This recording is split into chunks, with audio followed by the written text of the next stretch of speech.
question is asked, there's an objection made either by the state or the lawyers for this particular witness, it appears that what the state would like to do is force us to tell you in advance every question we're going to ask before there's an objection raised. And I don't understand why they get to do that when we are obviously in the same position to say to them, tell us every question you're going to ask first. I realize it's a privilege, but that can be the questions asked, state objects, chauffeur objects, and the court rules, but not being able to put it on the record because it's inflammatory or it's somehow prejudicial, I don't think that, I'm just suggesting. Sure. So, Mr. State, I'd agree with you in the general sense of things, but in this situation, Ms. Merchant offered to provide essentially her list of questions in advance, giving us a preview of what she's going to say, and that puts us in kind of a different posture in that respect, where we can actually have some sense of what's going to come out. But Ms. Merchant, I think knowing what your next question may be, since usually we don't have that opportunity, does it presuppose some knowledge on his part that we have yet to establish is inside or outside of privilege? Well, the first thing, Judge, is I gave these questions so that you wouldn't be in a situation Sure. where you were objecting and having 4 different lawyers talk about privilege, confidentiality, every single question. So I was hoping that we would ferret that out ahead of time. So this is the first that I've heard that objection to question 18. I did give the state copies of it as well, trying to be completely transparent.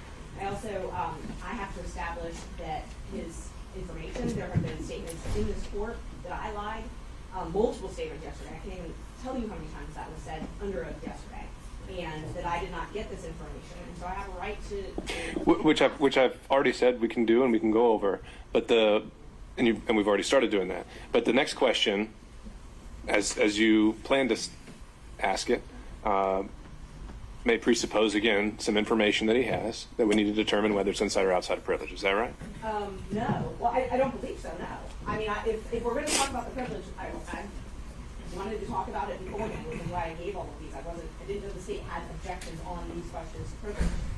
If we're going to talk about the privilege, I'm happy to ask him the substance of the question, but that is what I'm getting objections for. So I'm trying very carefully to craft something to avoid that. But I'm happy to just ask outright the question. Right. I don't see a way around that, Ms. Cross. I understand, Your Honor. I'm going to do whatever you're trying to do. The problem in the context that Ms. Merchant is posing the questions is, this was our communication, this is what I asked you, this is what you told me, and here are these texts that are supporting it. I understand the court's ruling that based on how things have gone, if Ms. Merchant feels like she needs to establish there was contact and communication, then I don't have an objection to that.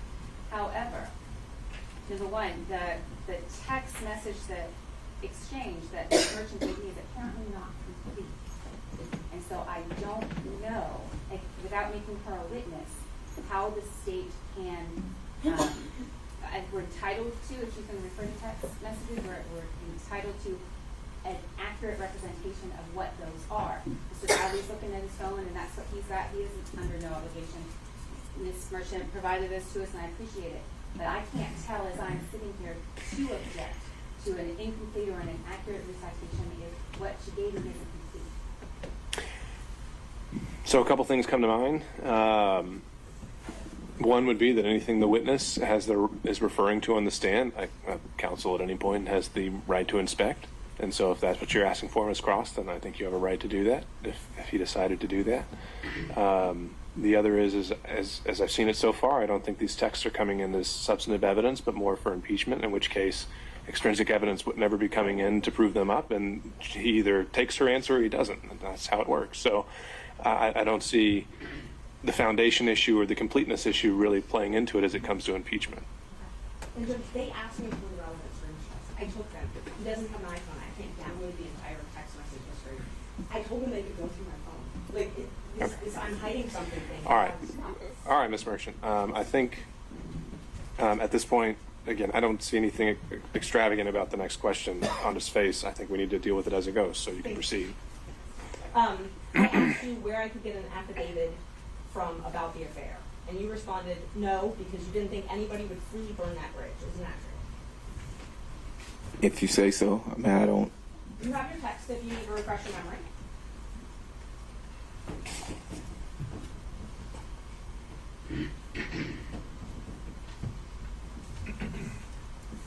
September 18th at 3:11 p.m. in YouTube. Can you repeat the question? The question is, did I text you asking you if you knew who I could get an affidavit from about the affair? And you responded, no. No one would freely burn that bridge. Yes, I do see that.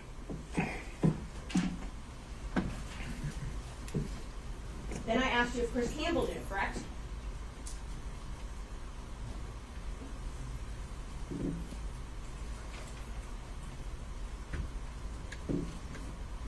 No, you asked me if under oath he would testify. Your Honor, again, I'm going to object to the source of the witness's information about that, whether that's first-hand information or not. And Mr. Campbell, of course, has a privilege too. Well, since Mr. Campbell hadn't even been brought in to this proceeding at all, I'm also wondering about just the relevance of asking questions about Mr. Campbell. It's been objected that I'm not asking about all the texts and I'm selectively asking, so I'm trying to go through all of them. I would much rather just ask the very relevant ones. Well, I have an objection to her asking. I can't tell if the statements or the testimony provided is consistent or inconsistent without a complete set of this text exchange. And it's not clear in the text exchange what the source of Mr. Bradley's information that he's providing is.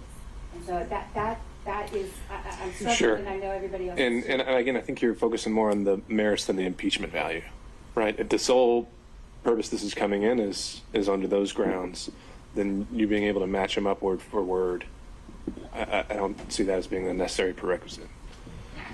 But as it relates to Mr. Campbell, he's not a witness yet. He hasn't come in. I don't think he's come up really at all other than passing and maybe the firm. So why don't we skip ahead to the next questions, and you could always come back to that if somehow he has made an issue in this case. That's great, Judge. I needed some clarity because the state is objecting that it's not full and accurate. I'm keeping things out, and then they're objecting that I'm putting too much in. So I'm just trying to avoid every question having an objection, Judge. So on January 5th, 2024, we had a text exchange where we talked about that I had discovered that Nathan took Fani on a cruise and a trip and paid for it with the business card. You told me you were on a plane home from Dubai, but you would call me as soon as you got home. Do you remember that?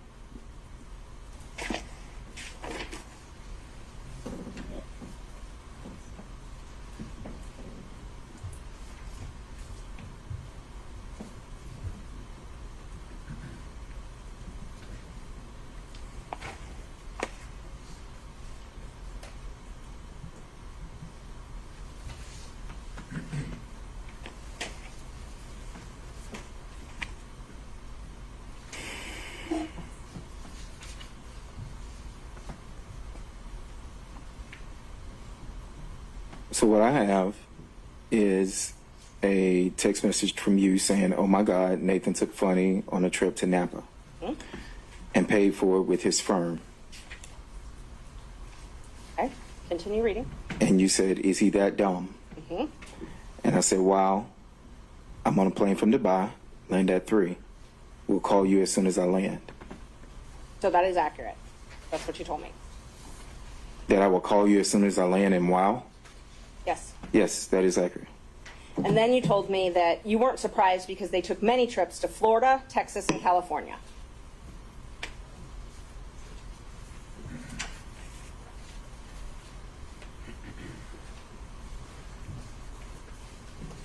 Okay, so I don't have that, and I can show my phone, but I don't have that in my phone.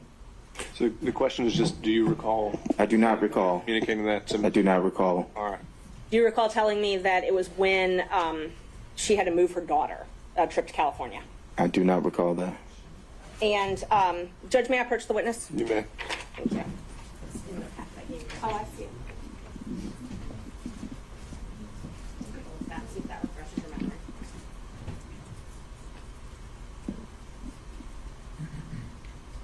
Yes, I see this. Okay. Does that look like, does it refresh your memory? It does not. I mean, I see what's on the text chain, but you said this happened January 5th? I can tell you exactly when it happened. Because there's no date and time stamp on that. Let's see.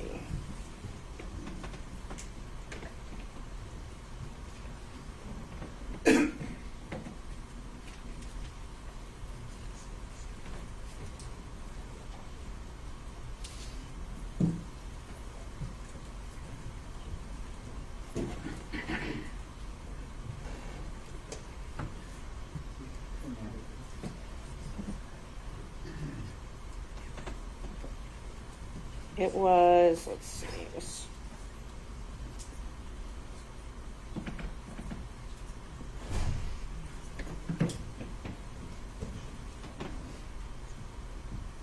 I believe it was January 5th. But just give me one Judge, second. I just want to, on behalf of Mr. Wayne, just to review the objection again. We still don't. To which question? To the current question, we still don't know the source of this information, whether it was privileged or how he obtained it. I'm wondering now if there's a timeliness issue on your objection, since he already, well, he said he doesn't recall. So Right, there's, he just gave the date. He didn't sure. start answering. Well, his question, or his answer was he doesn't recall, and his memory has not been refreshed. So I think it's time for the next question. May I approach the witness, Judge? Okay? Can I see what you're approaching the witness with? So is this the complete text chain? That is the complete text. While they're looking at that, can I just ask you, did you delete any text messages?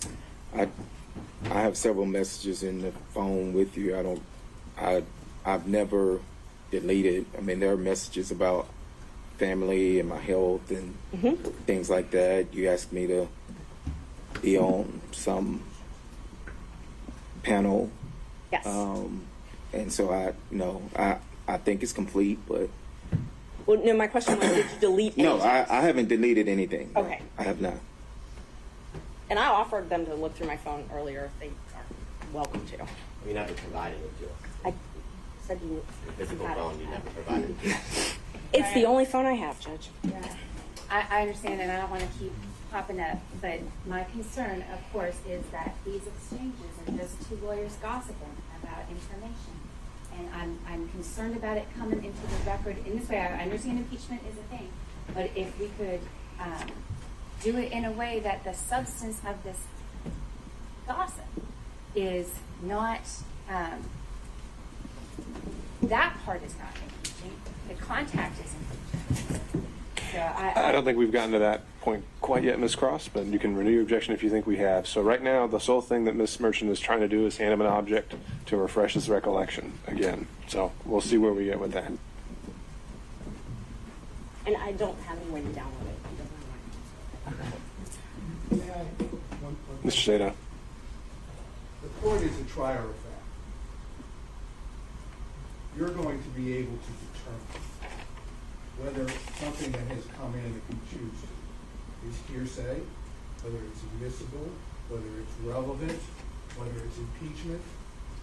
You're in a position that if it all comes in, but you reserve the right, or all parties reserve the right to object, we can deal with it. This is not a jury. We don't have to worry about the jury hearing something that it will no longer consider.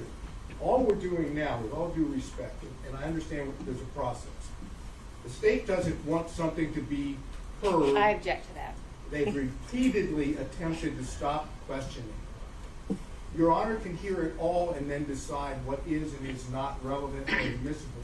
We don't have to go through every single one of these.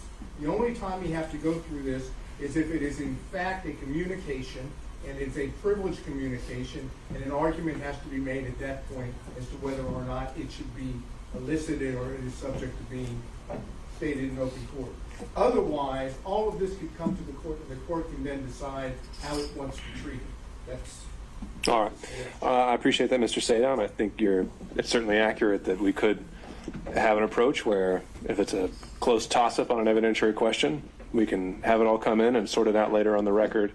I don't think we've quite reached the point where I need to do that. I think we still have time to get into these, and it'd be my preference to keep the record as clean as possible and without questionable evidentiary issues. But we may get to that point. So the question from Ms. Merchant was to approach the witness and with an object to see if that would refresh his recollection to the last question asked. Yes. Now, I'm sorry, the state scrolled through it, so not right there again.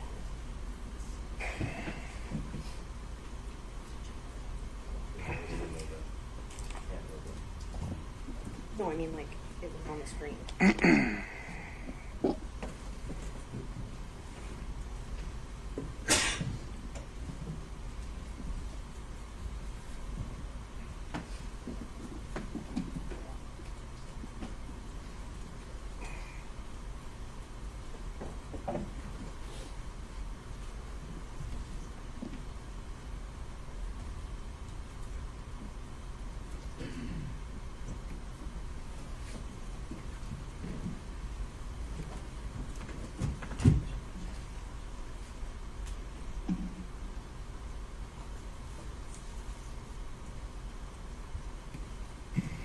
Now I can't find it. So I'm going to move on to the next question that I actually can find, and then I'll find that and come back to it. I sent you a statement and said, upon information and belief, Willis and Wade met while both were serving as a magistrate judge and began a romantic relationship at that time. And you corrected me and saying, no, it was in municipal court. Is that correct? I think that's pretty accurate. And is that based on your personal knowledge? But what question, was it municipal court or when they first met, or? My question was, is this accurate? Upon information and belief, Willis and Wade met while both were serving as magistrate judges and began a romantic relationship at that time. And you wrote, no, that it was municipal court. Okay. So I answer. Mr. Bradley, just a second. Mr. Chopra has risen. All right. Your Honor, I do have one purpose here, and that purpose has now been met. Any information that Mr. Bradley may possess would in fact have come from his representation of Mr. Wade. This falls within the purview of his divorce proceedings, which, as we testified earlier, commenced in December of 2018. There is no pierce or shield associated with it, and so we would say that under Rule 1.6 we should not be compelled to give any further information. Okay, and as we discussed about before the break, Mr. Chopra, if I ruled earlier this morning that this witness is going to be directed to respond to any question to the extent it falls outside of attorney-client privilege and only attorney-client privilege, meaning 1.6 is not going to bar his testimony in this case, what would be your response then? Then Mr. Bradley would have to consistently assess on his own, unless I'm jumping up and objecting for him, whether or not this came within his knowledge based on his representation. Now, I can say based on the phrasing of the question from Ms. Merchant, it would in fact come within information obtained from his partner client at the time associated with the activity in question. All right, Mr. Evans, same issue? I just want to reiterate that it's a compound question anyways, so it needs to be separated out, but it's still based, we just review the objection that it's still based on gossip, either gossip or privileged communication. He doesn't ever cite the source of where any of this information is coming from, so I just wanted to make that objection.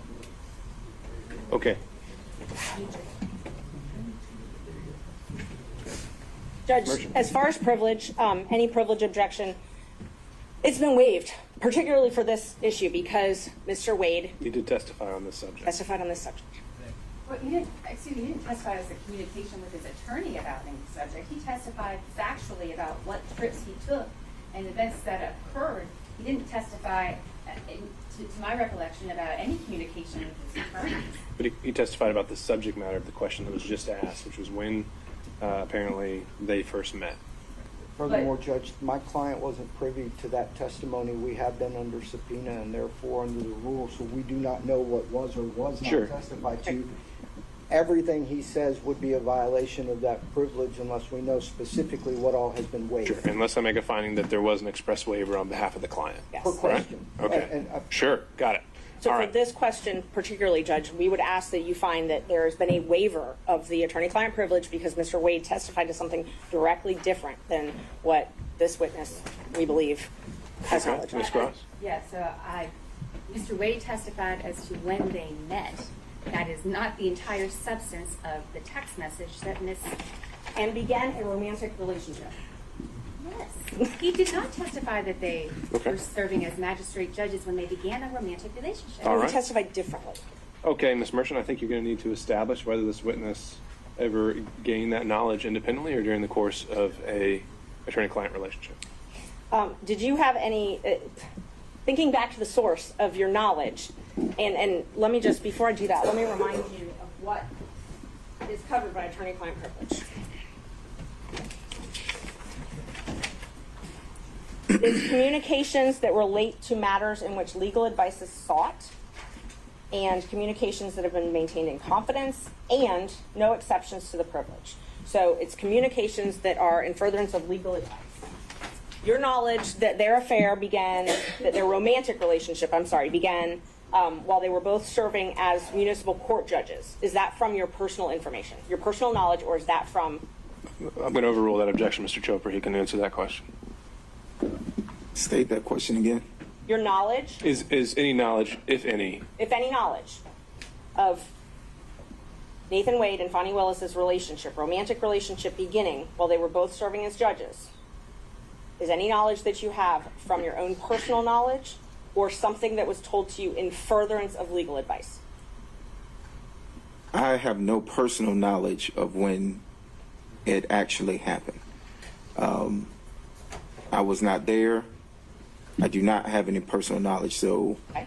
I would choose not to answer that question under 1.6. Mr. Bradley, we made a distinction earlier Yes, sir. that it's a bit narrower than that. Okay. 1.6 is I have no personal knowledge, Judge. I apologize. Okay. If you were- That's not a problem. The issue is attorney-client privilege, and so whether what you learned, if anything, was during communications with a client. It was. Okay.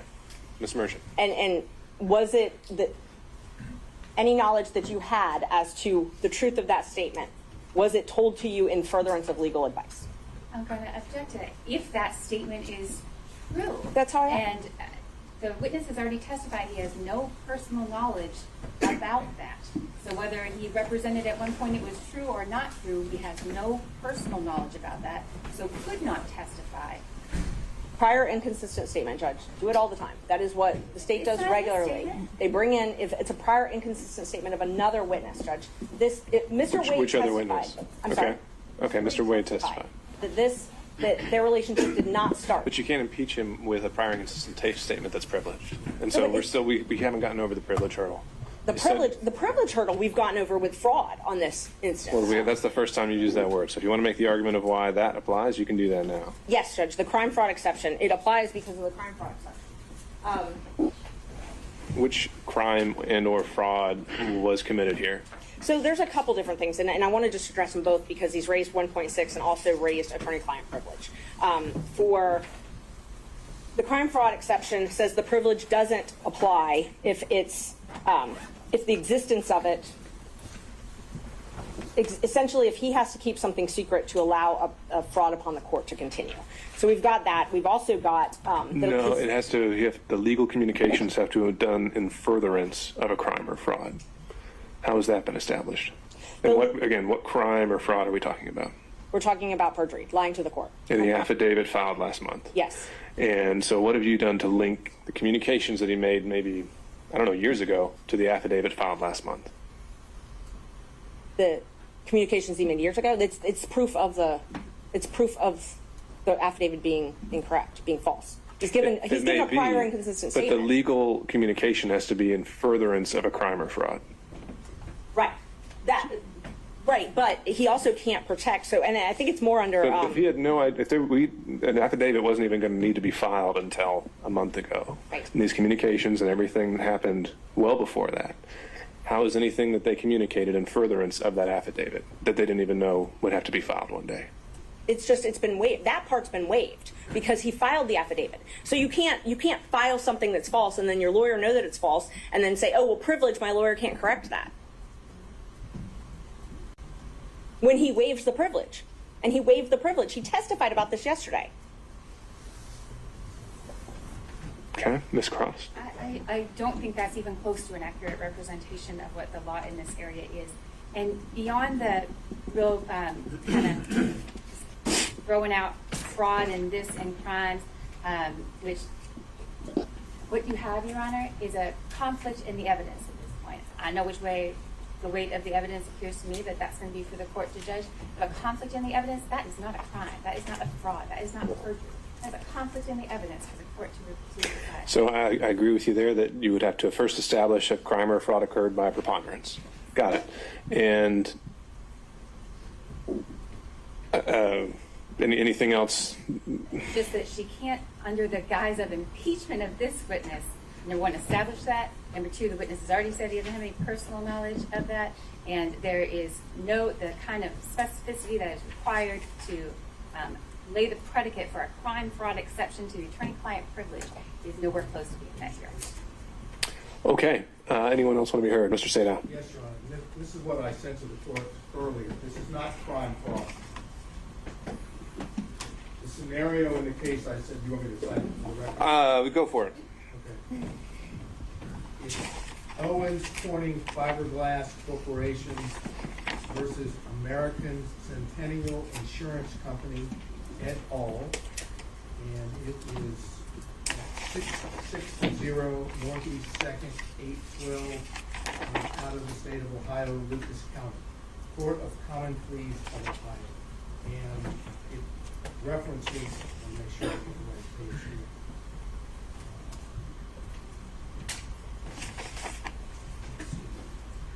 I think it's page 256. The point in the case, or the holding in the case, if the party or witness chooses to testify falsely, and our position is that Mr. Wade testified falsely when he claimed the relationship did not begin until 2022, that if there are attorney-client communications in which the same individual witness has told his attorney something contrary to that, inconsistent with that, here that the relationship, the personal romantic relationship between Mr. Wade and Ms. Willis began prior to November 1st of 2021, which would be the day that he was hired, that if that communication took place, that is the attorney communication, that the fraud upon the court is Mr. Wade lying under oath about the starting date, and the attorney-client privilege under those circumstances, where that material fact is pierced, and the attorney may be forced to testify to the contrary or inconsistent statement so that the fraud on the court no longer holds. In our situation, that is precisely what we are trying to do. If this witness's testimony, again, and the court may have to hear some of this ex parte in camera to determine, but if this witness is able to testify that Mr. Wade told him, under whatever the circumstances may be, that the relationship with Fani Willis began before November 1st of 2021, then we know from what the witness has testified to Mr. Wade that he lied under oath to the court, and that's a fraud upon the court, and the attorney-client communication that specific matter is pierced and needs to go into the record. Now, how best to do that? The only way to do that, if it's not in writing, and apparently it's not, is for the court to hear in camera, ex parte, what the communications were that are sought to be kept privileged. If the court deems that it is not inconsistent or contrary to what's testified, then you wouldn't pierce the privilege.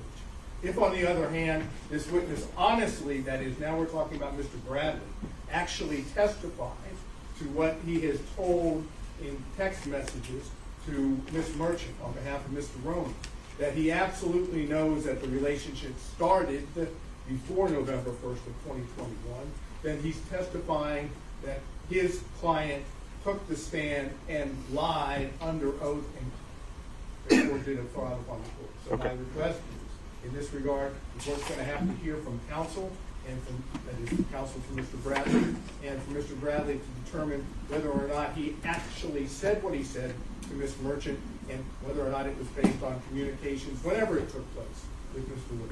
All right, Mr. Sadow, I understand.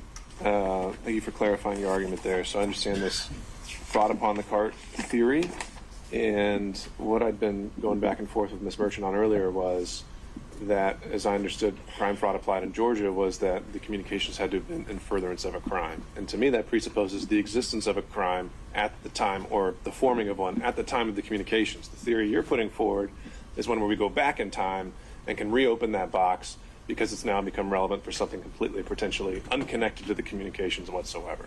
Is that fair? That falsity has occurred now by Right. the very person who is attempting to use the communications as a shield to Sure. protect his lives.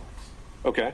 And when I say crime fraud, it's a fraud waiver that's what Millich calls it, is essentially. Millich says that it doesn't offend the privilege to ask an attorney to testify to matters already freely discussed by the attorney and a client at another hearing or proceeding.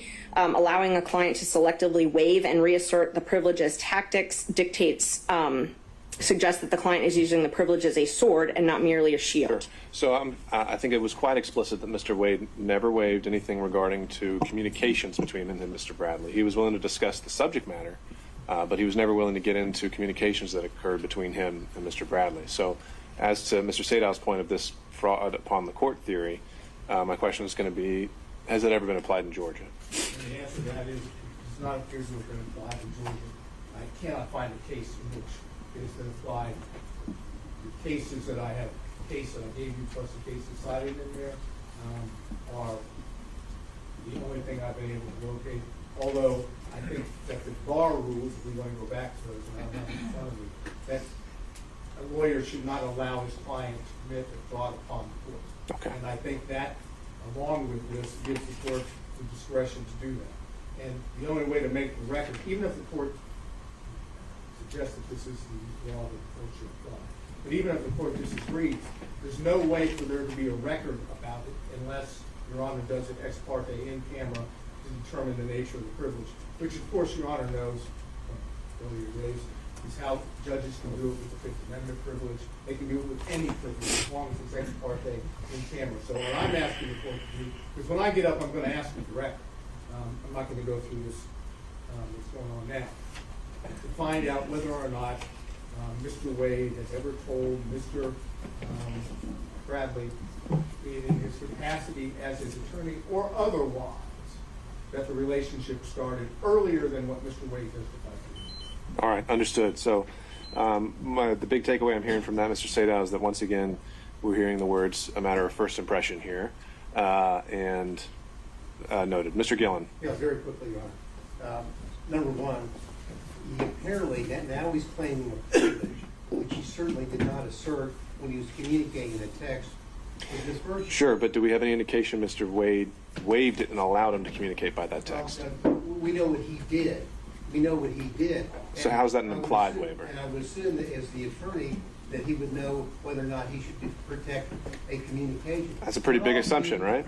Not all communications are protected, number one. Number two, let's not forget how we started on this journey with the state getting up and making very serious allegations against Ms. Virtue, asking for sanctions, saying all of her representations were inaccurate. And now they are doing whatever they can to block access to that information, which shows exactly what she said was exactly the truth. What they're trying to do is they're trying to say to the court the 100% accuracy of Mr. Wade's declaration and of his testimony. And by the way, please, Judge, don't let Mr. Bradley tell you what he knows. Because what he knows is that this relationship, based upon what we see from the text and what we've seen in the context, we show that the relationship started before November 2021.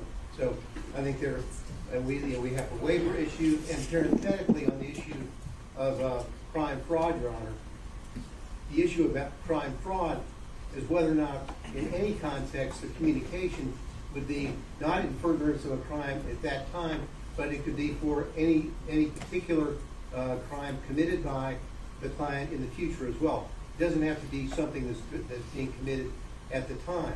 I will also note that when you look at the attorney-client privilege, the law basically says, look, this is a privilege which blocks evidence from coming in. And so in order to have that, they have the crime fraud exception, which is a very low standard once a prima facie showing has been made, which I believe has been done by Ms. Virtue. All right, let me clarify one thing, Mr. Bradley. When you testify to personal knowledge, does that include anything you may have seen, heard, outside of communications with a client? When you say you lack personal knowledge, does that include anything you may have seen or heard outside of communications with a client? And you can tell me if that question is horribly phrased. Try again. You try to rephrase it for me, Judge? I'm sorry. Okay. When you say you lack any personal knowledge, Yes, sir. does that also mean that, and include anything you may have seen or heard outside of communications? Outside of communications with my client. Mm-hmm. That's correct. Okay. And communications that were made, if any, that relate to the subject that you were asked to, were there any other third parties present that may have resulted in a waiver of privilege? Including texts. Am I answering your question or her question? My question. Okay. Are there any other third parties ever present with you and a client that would have resulted in a waiver of these privileges?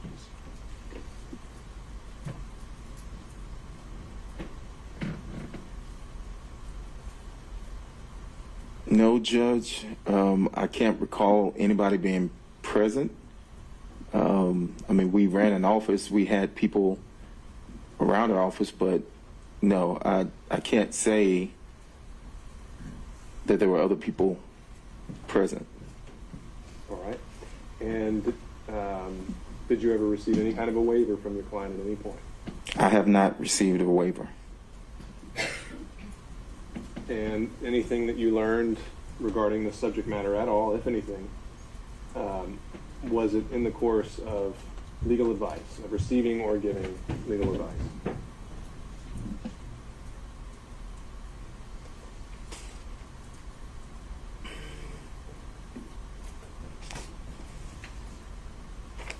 That's a broad question, Judge, to answer, because the advice was given, and then you have interaction. I mean, it wasn't, hey, this is for, to say specifically, this was for that, or, you know, I can't sit here and say that. So I don't know how to answer that question, Judge. Okay. All right. So I was given a case that may reflect the same proposition I was arguing from Judge. It's old case. It's Atlanta Coca-Cola Bottling Company versus Goss, G-O-S-S. 50 Georgia Appeals 637. Appears to be a 1935 decision. I've not had the benefit of shepherdizing it, so I can't say that certainly hasn't been limited or overruled. And looks like it's in reference to maybe head note number 2, at least the one I'm looking at on the computer. And language that is in the case, okay, is as to violations of law or commission of fraud, the protection extends only to communications after the act or transaction is finished. It does not cover communications respecting proposed infractions of the law in the commission of the crime or perpetration of the fraud. And then it cites some cases. And then it goes, the privileged communication may be a shield of defense as to crimes already committed, but it cannot be used as a sword or weapon of offense to enable persons to carry out contemplated crimes against societies, frauds, or perjuries. So our position, as I indicated before, is the witness, Mr. Wade, has committed perjury on the witness stand and called into question the statement. all right, understood, Mr. State. Mr. McDougall. Your Honor, this is adjacent Georgia law, perhaps not controlling it. I'll explain that in just a second. That's Rule of Professional Conduct 3.3A2. A lawyer shall not knowingly fail to disclose a material fact to a tribunal when disclosure is necessary to avoid assisting a criminal or fraudulent act by the client. A4, and the reason I would qualify that, since we're talking about candidate report, I need to do that. I believe this rule is regarding the conduct of advocates representing clients in court.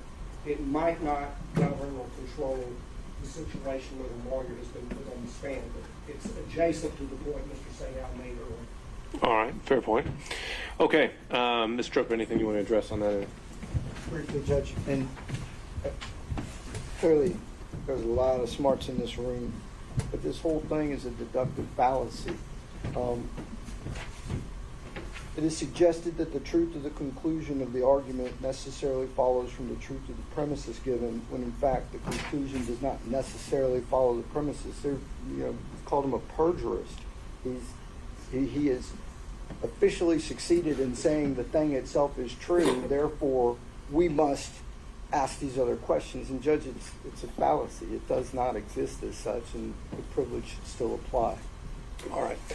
Thank you all. So I think here is what we need to do, as I understand the law. As I find it, the crime fraud exception only applies when by preponderance we found that communications made in the existence of a relationship were in furtherance of a crime, or the client at the time knew or reasonably should have known that a crime, the attorney was being used to further a crime. I don't think that's been established here. Maybe something happened afterwards, and that's something that can be argued during closings, essentially. So I don't think the crime fraud exception covers this. The objection is preserved for the record. Mr. Bradley has indicated also that anything he learned about this subject occurred during those communications. There's some uncertainty on that point, and so in order to preserve the record, at the conclusion of the hearing, I think I can go in camera with Mr. Chopra and Mr. Bradley, and we can put in a sealed filing exactly what the extent of those communications were, if any were relevant. Or excuse me, not relevant, but just what they were, and those would remain sealed until some time if we're ever directed otherwise. However, at this point, the question, getting back to the question asked by Ms. Merchant, as asked, would be sustained on the issue of privilege, the premise. He may have told you something, but it does not appear that there's any evidence that the client ever waived and allowed that information to be conveyed to you. Next question.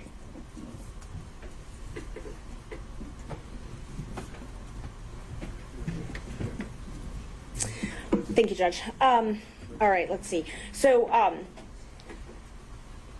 we talked about Ms. Willis and Mr. Wade coming to and from your office and security details following them. Do you recall that? Do I need to look at my phone? No. Or can I? Just asking if you Oh, recall. do I recall? I think I did, yes. Do you recall security taking Ms. Willis to your office? I'm going to object to that. Does he recall Actually, I Ms. take that Willis back. taking? I don't do that. But you can answer the question, sir. I do recall security detail bringing Ms. Willis to my office. Okay. Do you recall approximately when that was? I do not. And was that on more than one occasion?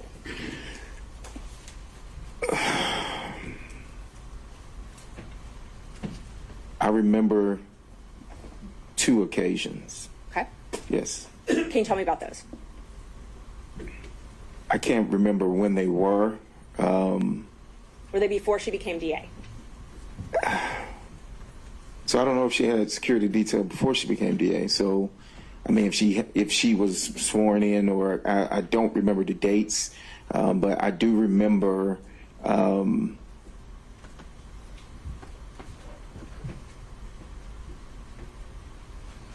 I think she was DA.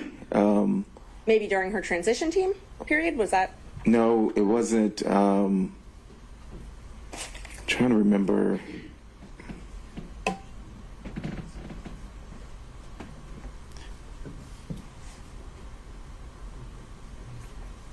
She would have had to have been the DA, I think. And I don't want to go on, I think.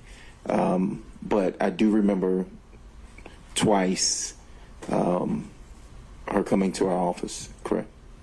And she had a security team both of those times. There was yes, she had a security team with her. Okay. And do you believe that it's a different security team than she has now? I don't know her security team now. Well, let me ask you- However, I'm sorry. I don't know her security team now.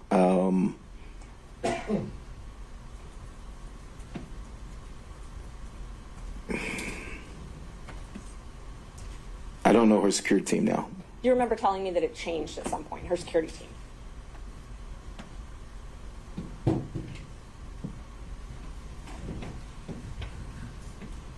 Yes, I think I recall saying that, yes. And that the most likely people that could testify or had seen things about them having a romantic relationship early on would be the original security team. I don't recall saying that, no, but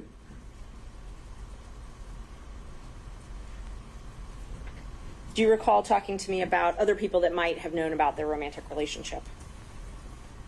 I recall. Yeah, I mean, objection based on, we don't know the source. I mean, this is either based on privileged information or it's hearsay. Neither one is. It's neither. I asked if you recall. You need to clarify it. If you're actually going to think, if you think that this draws on information from outside the relationship that he's already testified to, then you need to lay that foundation. Sustained. Are you aware of other people that you believe would have known about when their relationship began? I object to the relevance of that. Again, the witness has testified he has no firsthand information of it. Anything he knows about the topic came from representation. Who he thinks might have been able to say something else is speculation, not relevant to anything, and a backdoor to get in the gossip and innuendo that has been pretty much this entire. All right.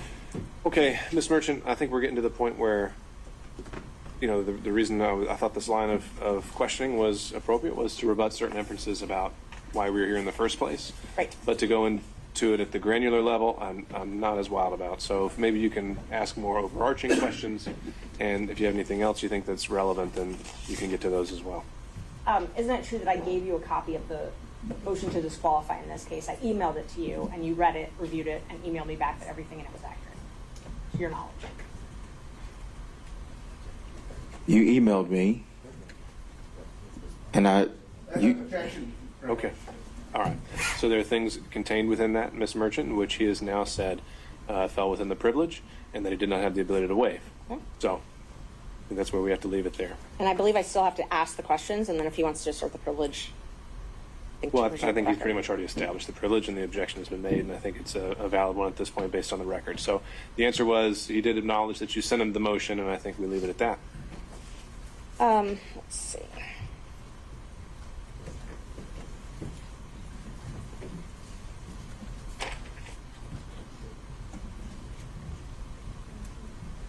And you had knowledge about an apartment, and I'm not asking what Mr. Wade told you in furtherance of legal advice, but you had knowledge about an apartment in East Point or a condo in East Point that was owned by someone, and Miss Willis was staying there.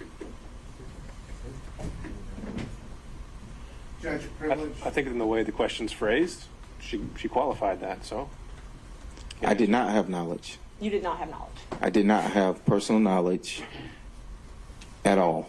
No, So no knowledge outside of what is privileged. that's correct. Did you have texts between yourself, Miss Willis, and Mr. Wade? Do I? Have you ever? I have. Maybe once or twice, but Did Mr. Wade ever ask to use your credit card to pay for trips? Objection. on On privilege, I mean, we still the same thing. just asking to use your credit card, how's that in the nature of furthering a divorce proceeding? We would probably. I had a business card, and we would use my business card. The firm would use my business card. For travel?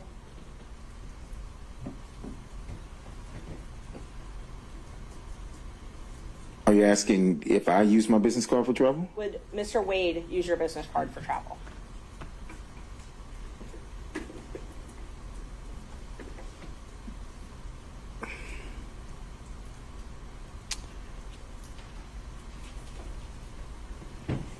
I recall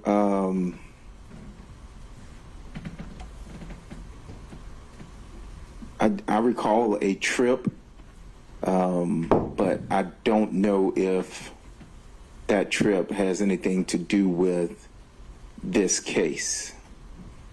So I do recall him using my card once. When was that? And I don't even know when that was, and that's honest truth. I recall him using my card once,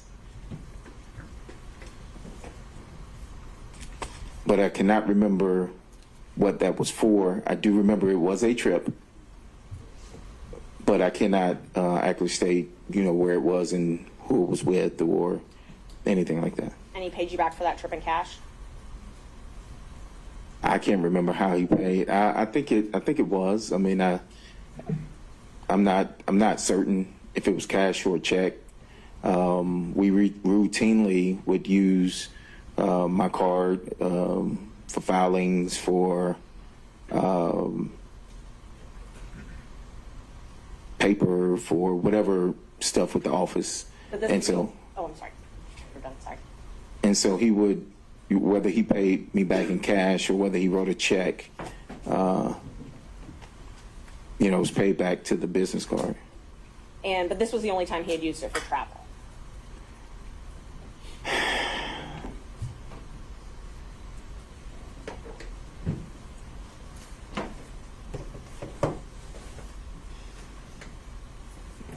I cannot recall. I don't even have that business card anymore. But I do recall at least once for travel, yes. And that was when you were still law partners with him, though, correct? That is correct. Do you recall approximately when that was? I do not. You did not go on that travel with him, though, correct? I did not. Okay. And so he asked you to use your card for the travel.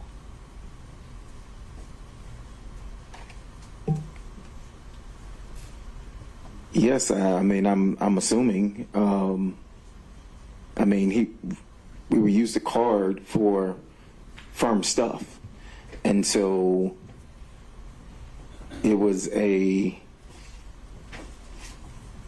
business card. Your business card, though. It was my business card, yes. Right. The law office of Terrence A. Bradley, correct. Okay. So it showed up on your accounts. That is correct. Okay. Wouldn't show up on his accounts, though, correct? That would be accurate, yes. Do you know if this was before he became special DA in this case, special prosecutor? I cannot recall. Did you see he and Ms. Willis together? You said you were in and out of the office, in and out of the DA's office. You saw them together, correct? In and out of my office or the DA's office? The DA's office. Correct. You saw them together in and out of the DA's office. Did I see them in and out? Yes. Well, if you preface it like that, no. I saw him in and out of the office when I would be there doing my filter work for the taint team. Okay. He would come by. I rarely saw Miss Willis and Mr. Wade together in the DA's office. So you brought up the taint team. Let's talk about that for a minute. Tell me about, you did work you had a contract as a taint lawyer, correct? That is correct. Okay. And that was in the anti-corruption unit? Yes, I think so. Yes, correct. And how did you get that contract? What do you mean, how did I get it? How did you get the contract? It was, Bid? Did you apply online? oh no, it was proposed, By who? we were, it was proposed by, I guess it came from the district attorney. I mean, I didn't speak directly with her. Okay. It was with Mr. Wade, and he asked if we would be interested in having a contract with the Fulton County. Okay. He and I asked said you I and would. Mr. Campbell? I think so. I mean, I can't recall if he asked us both together or not. Rarely. We all handled several, different things for the firm, Okay. criminal, personal injury, things like that, family law. And so rarely were we together there at the same time, like for an abundance of time. So he may have called me and then he may have called Chris. I can't recall how we got the contract, but Was Mr. Wade, to your knowledge, part of the transition team for Ms. Willis? to my knowledge, he was part of the transition team. Did he spend a lot of time at that office during this transition period? He did. So from when Ms. Willis took office to when you left the firm, did Mr. Wade spend most of his time at the DA's office? When you say most of his time, are you saying just working business hours Yeah, or? working business hours. I would say he spent,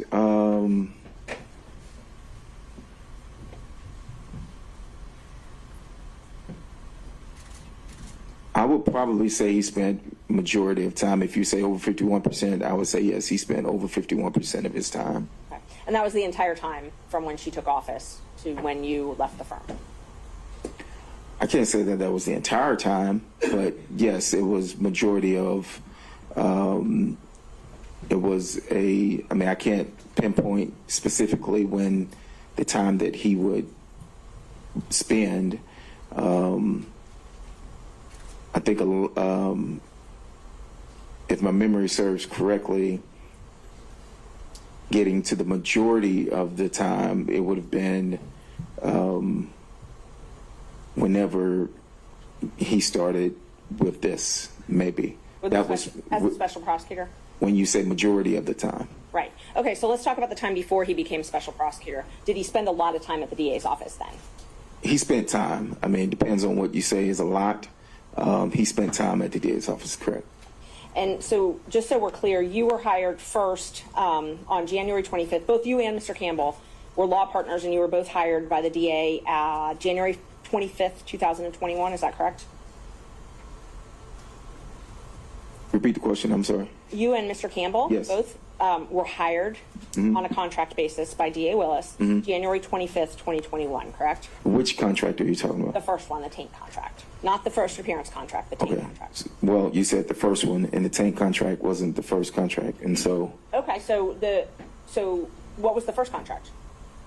To my knowledge, the first contract was the first appearance. Okay, so let me just mark these. Let's see, what number are we on? 23, 24, 25. For his contract.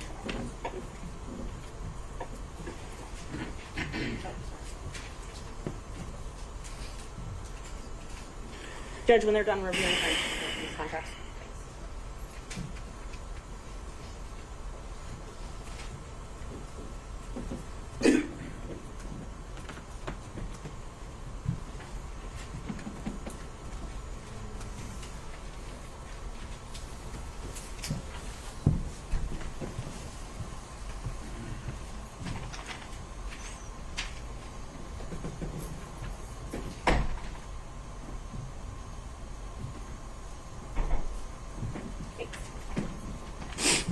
Mr. Bradley, showing you what's been marked. Defense exhibit 23, 24, and 25. If you give us a look at those.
Okay, I see.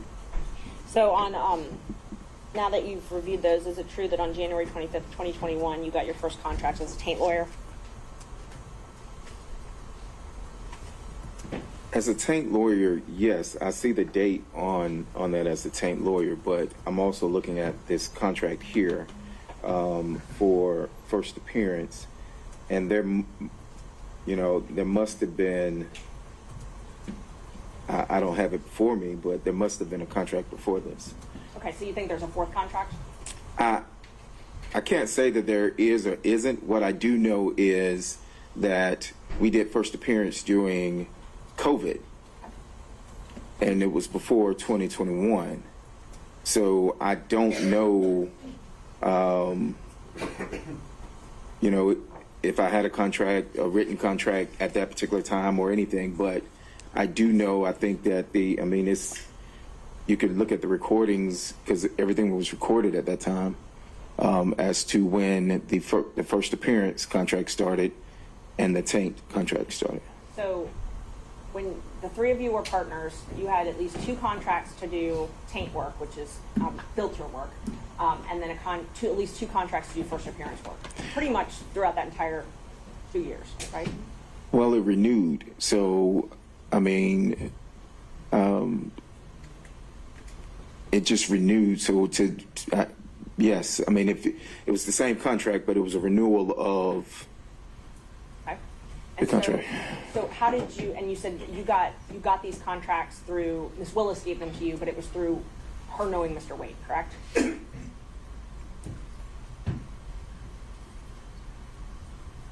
Yes. I didn't have a meeting with Ms. Willis or anything. It was brought to the attention that a contract was going to be needed or awarded, and if I was interested, because this was off of mine, and I said yes, and so Mr. Wade brought that to your attention? He asked if I was interested in doing the contract, correct, and then after that is when Ms. Willis, would come in, or I think we actually came down here or something, and signed the contract. Okay. And so that is how you were paid from Fulton County, these contracts? From Fulton County government? Yes, ma'am. And you shared, your partnership, you shared 1/3 of all your profits with Mr. Wade? At that time, yes. And so his contracts, he got a contract that same year, 2021, and he shared 1/3 of all his profits with you, correct? Yes, that should be fairly accurate. Okay. So during 2021, 2022, you all had 2 filter taint contracts. You had 2 first appearance contracts, and you had Mr. Wade's special counsel contracts, correct? My firm had what I have here, Okay. correct? But Mr. Campbell and Mr. Wade were part of your firm, correct? So I don't think at this time we had established WBC. Okay. At this time, I think I had mine, Chris had his, Nathan had his, and we operated in the same building. But if you ask me, did we fee share or, without everything that came in, yes, that is correct. So you weren't actually partners, you just fee shared? At this time, well, yes, at this time, we were not. We were, at this time, I had Law Officer Terrence Bradley, Chris Campbell, PC, and whatever Nathan's was, if I'm not mistaken. And all these the taint contracts and then Nathan's special counsel contracts, all of those were under the anti-corruption unit, correct? You can look. First appearance was not under that. The taint contract, if I recall, was under the. I don't think they called it. What are you calling it? You can take a look at your contract if you need. Okay. And I'm not asking about the first appearance. I'm asking about the taint contracts and then Mr. Wade's contract, which has already been admitted in evidence if you need to look at that.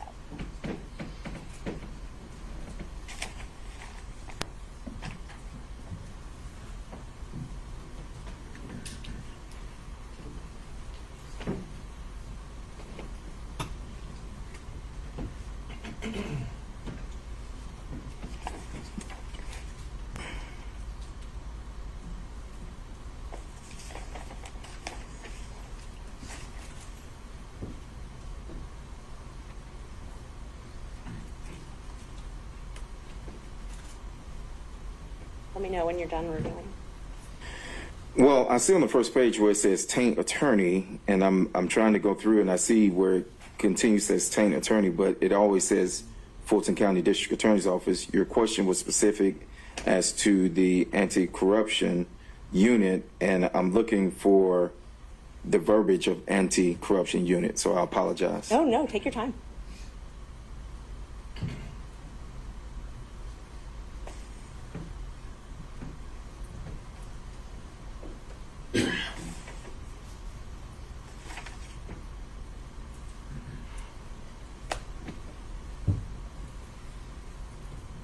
And see, on both pages, I mean, it starts out Fulton County District Attorney's Office, and then it just goes to initials FCDA, unless I'm overlooking where it says the anti-corruption unit, then the contract was with the FCDA. I mean, unless you want to show me something. I'm just asking you, and I didn't know if that would refresh your memory. Those contracts were for the anti-corruption unit, right? Well, they were for the Is that district. who you worked for? I worked for the DA. Okay. I worked for the DA. Okay. So just in general, the DA. Correct. I worked for Fulton County District Attorney's Office in as a contract person, as it says here. And when you did the taint work, you had to report to Sonia Allen? I did not. You did not. Who did you report to then? I can't remember his name. His first name was Brian. Okay. And let's see. So I know you said you met with Miss Willis when you signed those contracts, right? Yes, I know I met at least one time to sign these contracts, or to sign when I signed the contracts, yes. Did you meet with her any other times?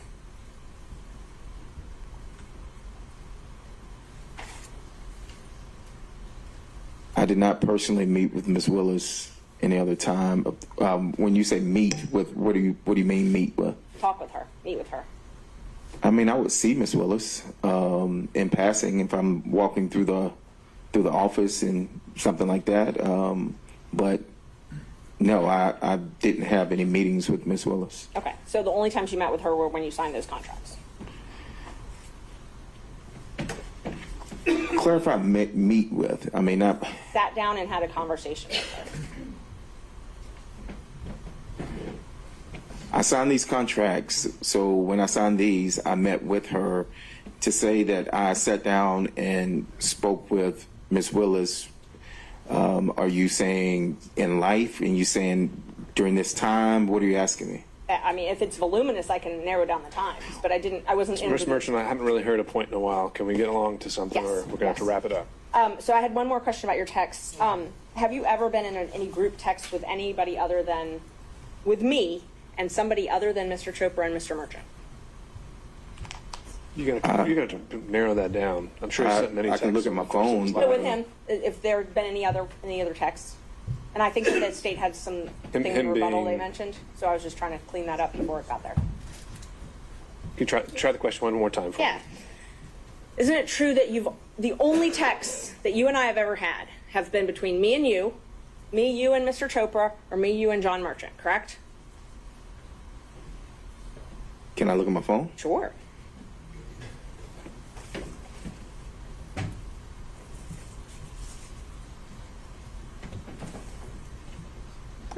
And what's the relevance of that, Ms. Merchant? They've said multiple times that there's this third party that we've talked to, and I'm trying to establish there's no third party. And I don't know why it was relevant, but the state's argued it, so.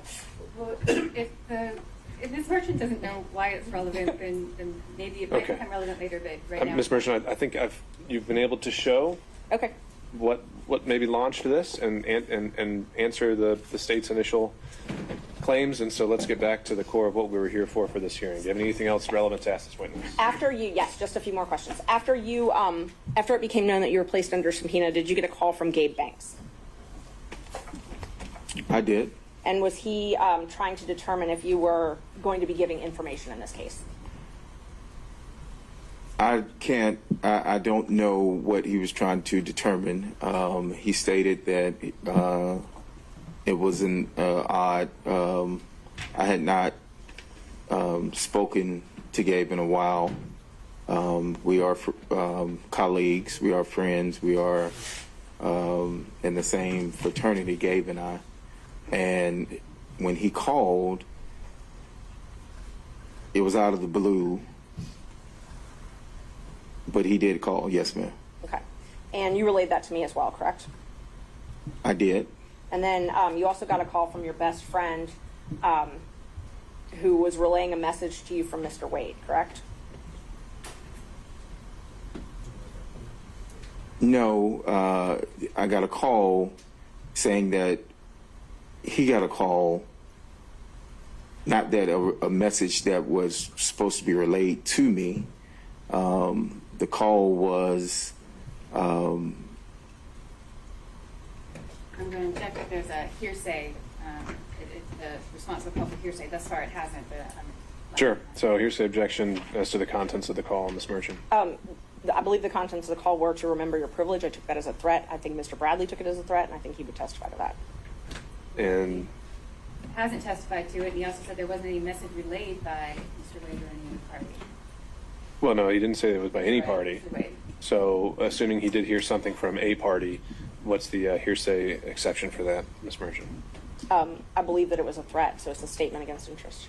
I'm sorry, it's a if he took it as a threat to influence his testimony, then it's not hearsay, then it would be admissible. All right, so I did not take it as a threat. if you're saying it's to the effect on the listener, perhaps, Yes. then we'll go from there. Were you told to remember your privilege? Your Honor, the witness just testified he didn't take it as a threat. Understood. I'll overrule the objection and the testimony given the weight it deserves. Can you repeat the question? Were you told to remember your Your privilege? Honor, can we, I was not. a witness, there may be a potential witness now in the courtroom, because the person that Ms. Merchant is referring to is sitting in the courtroom. Well, if that witness hasn't been told to testify, then I don't see any sequestration issues. I don't know who it is. I don't know his All name. right. Okay, and so were you told anything to that effect, Mr. Bradley? Repeat the question one more time, but so I was not told, remember my privilege. Something about privilege. Remembering that. I do recall privilege being mentioned, but it wasn't remember your privilege or, a threat of any sort. But you immediately called me after. No, I called someone else after. You called me quickly thereafter then. I talked to you that day, yes, ma'am. Okay. Thank you. Mr. Sadell. Your Honor, because this is a defense witness, is it the state's first cross? I Have we- think that's how we had been doing it yesterday. No, actually, we're doing it just this way. Yeah, I've been. Okay. This is I the first time apologize. he's gone, and then we go through all the defense, and then you'll have your chance.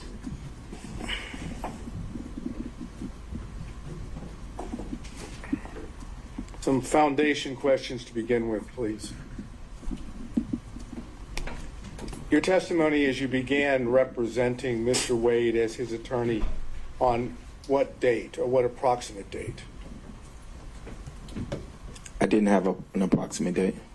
And give me an approximate date when you began acting as Mr. Wade's attorney.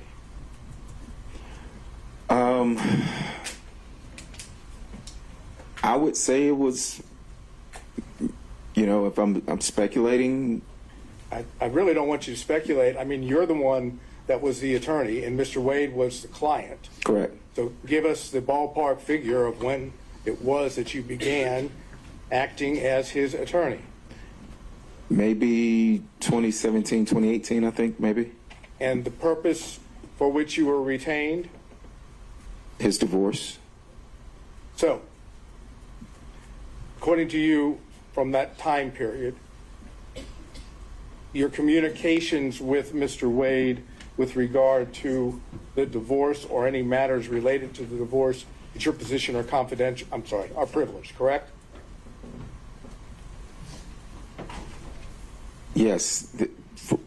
Yes. Okay, good. Now, did you ever meet with Ms. Willis and Mr. Wade prior to, and everything I'm asking you is prior to November of 2021, okay? Okay. Keep that in mind. That's, Why are you yelling? I don't think he's yelling, Mr. Bradley. He's just speaking up. All right, Mr. Sadal, let's go. okay, thank you. Prior to Mr. Wade getting his contract with Fulton County, which was November 1st of 2021, okay? Please keep that in mind. November 1st of 2021. Right. Did you ever socialize with Mr. Wade and Ms. Willis prior to November 1st of 2021?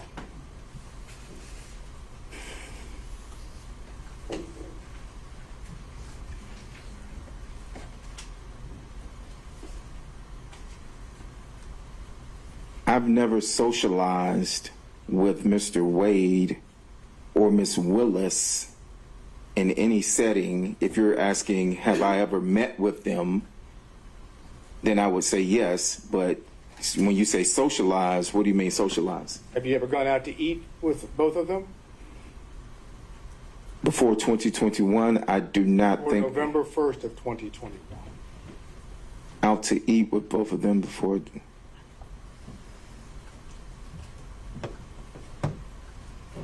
When was she sworn in? I'm sorry. When was she sworn in? There was a dinner. There was a dinner before. When she was sworn in, that I attended. Shaquille O'Neal was there, so it was like her inauguration dinner. So I'm thinking that's before 2021. So I would say Let's yes. assume for purposes of my question that Yes, sir. that's in early January of 2021. That is early January 2021. So yes, it would be before November. So if it was January, yes, that dinner would have been in, I'm assuming, January. Okay. And any other time that you socialized, went out to eat, went to anyone's home, you know what socialized is. Exactly. So no, I did not socialize with Mr. Willis. With Miss Willis and Mr. Wade. So prior to November 1st of 2021, did Miss Willis come to your offices? Your offices, the offices that you shared with Mr. Wade. I think she came once or twice to our office, correct? And the purpose for which she came? I don't know. We had separate offices. I do recall.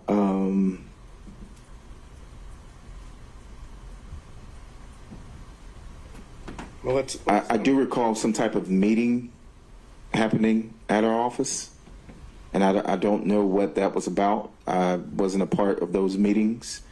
There was a meeting. There were other people there.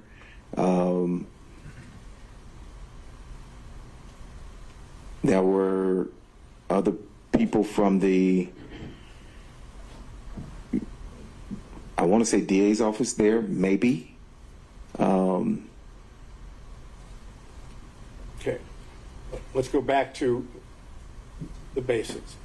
Ms. Willis came to your offices, together offices, on a couple different occasions.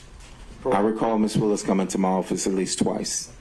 And on at least one of those occasions, or you tell us, did Ms. Willis meet privately with Mr. Wade in his office that you observed or heard? I can't recall. You can't recall. No. Did she ever meet with you in your office? Ms. Willis now. Privately in my office? No. I've never met privately in any office with her outside of signing this contract. Did Mr. Wade, prior to November 1st of 2021, ever talk to you about socializing with Ms. Willis? I can't recall. You can't recall? You're asking me if he ever mentioned to me that he socialized with Ms. Willis, correct? And I'm saying I cannot recall if he socialized with Ms. Willis, if he ever mentioned to me that he socialized. Did he ever mention to you that he ate or went out to dinner with Ms. Willis? Again, time period before November 1st of 2021.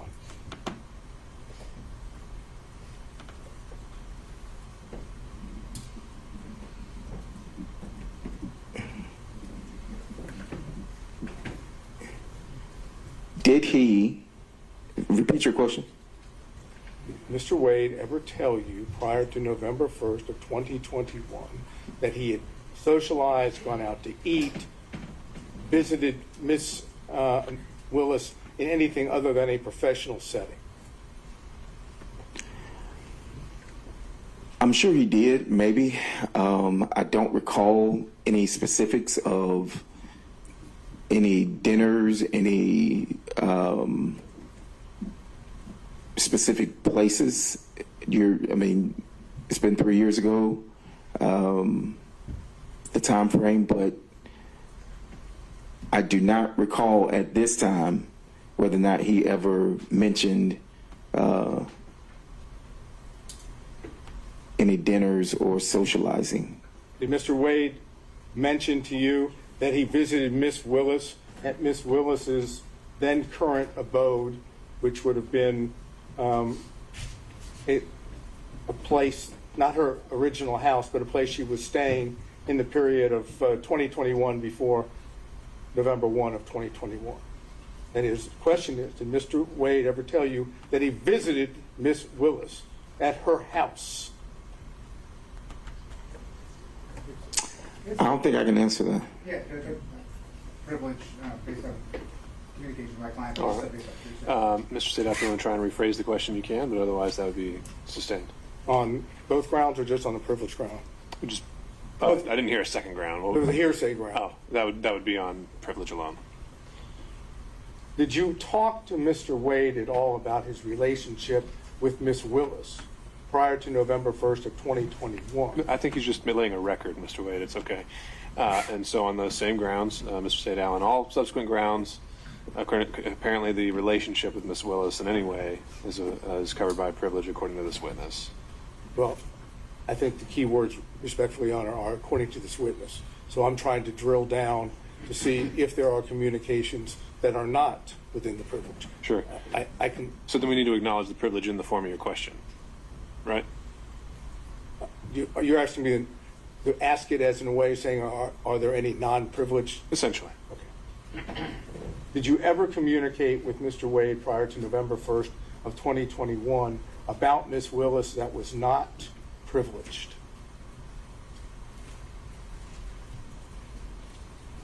I mean, we discussed this contract, but This contract doesn't help. You have to give me a exhibit number, please. you said before November 2021? Yeah, November 1st of 2021. Before November, this contract for 1/25/21 is before that. So I mean, we discussed this contract. Okay. And if I remember This- correctly, again, just give me that exhibit number so we can reference it. Exhibit 23. Okay, hold would on have been- 1 second. 1 second.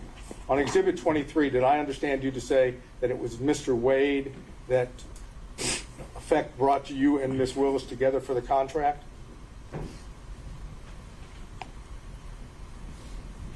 That would be accurate, yes. Okay. And what did you understand was a relationship at that point between Miss Willis and Mr. Wade, for Mr. Wade to be able to bring you to Miss Willis for the contract?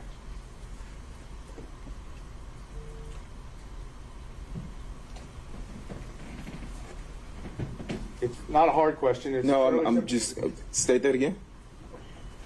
Mr. Wade is the one that basically says to you, go see Miss Willis about this contract, right? Mm-hmm. That's a yes, correct? Yeah, Mr. Yes. So Mr. I Wade apologize. had to have some knowledge, you would assume, Yes. right? That you going to Miss Willis might bring you the contract. I right? never went to Miss Willis. So I stated I never went to Miss Willis. I was told about that there was a potential contract, and that I was asked by Mr. Wade if I would be interested in doing that contract.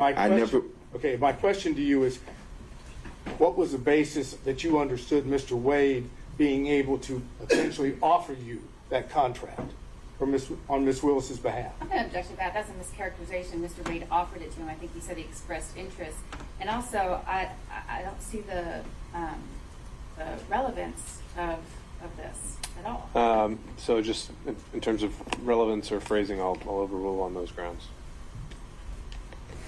So the question is standing unobjected to. Mr. Bradley? Can you repeat the question? You've explained to us how the contract Yes. came to you, correct? Yes. My question is, what was your understanding of the relationship of Mr. Wade and Miss Willis for it to have been offered, or whatever word you want to use, for him to have said, expressed to you whether you had an interest in the contract? Privilege.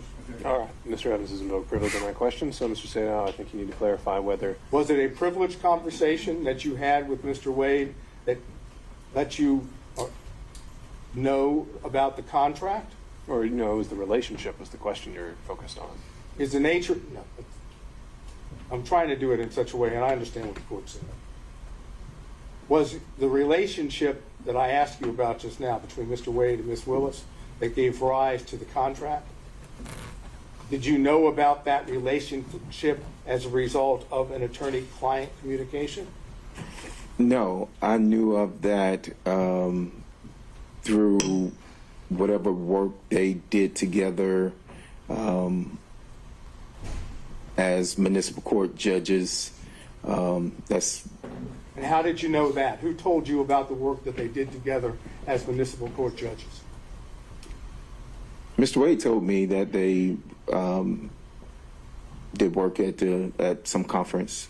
Okay, now this would have been something that Mr. Wade said, according to your time period, at the time that you were representing Mr. Wade, correct? Say that again? Ask that again? Mr. Wade would have told you what you just told the court after you had established an attorney-client relationship with Mr. Wade, correct? Yes, but when he told me of them being at a conference, I mean, I'm not understanding how relate. I'm trying to understand your question. Well, my question is basically, you had communications with Mr. Wade directly that Yes. were not attorney-client privilege, right? I've had conversations with Mr. Wade that were not attorney-client privileged, yes. That involved Miss Willis, correct? I just stated that they were at a conference. I don't know whether or not that involved her or not. Well, if he's talking about her, that is, if Mr. Wade is telling you about Miss Willis and Mr. Wade having met at a conference, right, then he's talking about Miss Willis, correct? Yes, but he also told me about other people that he met at the conference. But he told you about Miss Willis as well, correct? I think so, yes. So there were communications in which Miss Willis was at least a topic that was not covered by attorney-client privilege, correct? This particular instance, I was told about a conference. And when were you told this? I can't remember the dates of the conference, but it was after. It would have been after the conference. Okay, I'm trying to get just the time period here. After the conference, I want you to understand from the record, I believe we've shown that the conference was sometime in October of 2019. Okay. So could you give us an idea, that being a fact, when you would have had this communication about meeting with Miss Willis at the conference, that is, Mr. Wade meeting Miss Willis at the conference? If that's the conference that they were at, yes, then, I don't know how many municipal court conferences there are. I do know that at the time that I was in the firm, Mr. Wade was, he had some position with the municipal court. Yeah, right now my only question is time-wise, assuming it's October of 2019, when do you tend to remember? What's your best recollection of when Mr. Wade told you about? I can't remember because I didn't even remember that it was October 2019 until you said that. Okay. So you don't have a present recollection? I do not remember that, no. Had to be before the contract, though, in January of 2021, correct? That they met? No, that you were told about Mr. Wade and Miss Willis meeting at the conference had to be before. Oh, yeah, yes, right? it would have been before that, yes. So what other communications did you have with Mr. Wade about Miss Willis that are not privileged. We know of one about the meeting at the conference. Are you suggesting that that's the only one you ever had about Ms. Willis that isn't? I cannot recall any. I cannot recall. You cannot recall whether there were any other communications that weren't privileged?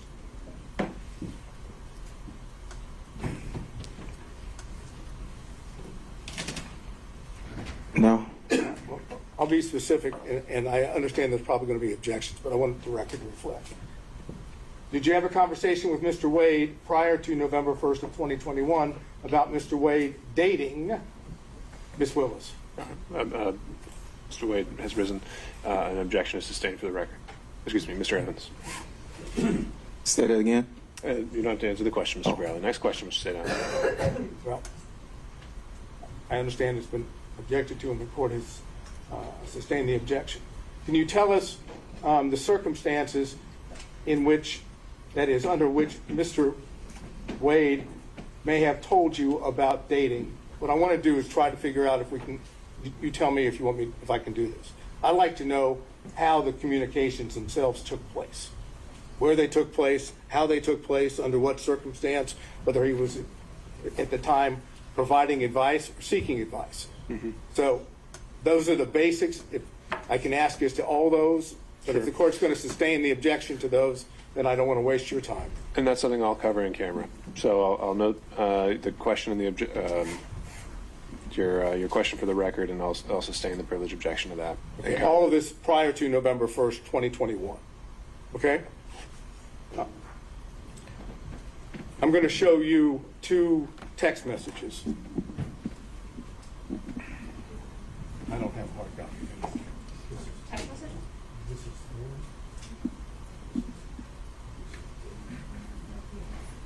That one.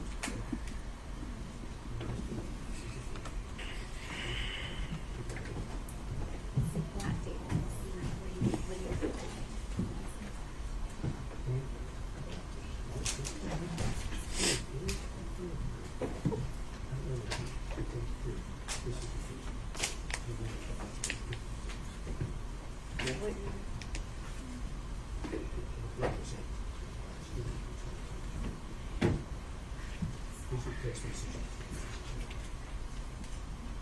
Do you want to get into the content?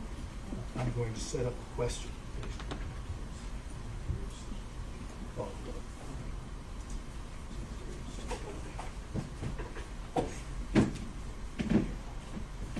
Okay, so I'm going to have objections. Of course you're going to have objections. I realize that. I want to be able to show it to him, and then I'm going to frame the appropriate question, and then you're going to object. We'll see where we are. May I approach? You may, sir.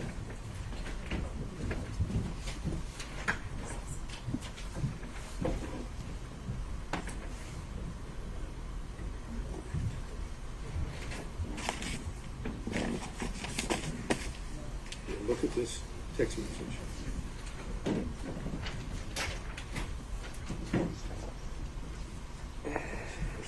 Oh, wait, can I read it first? Of course, of course.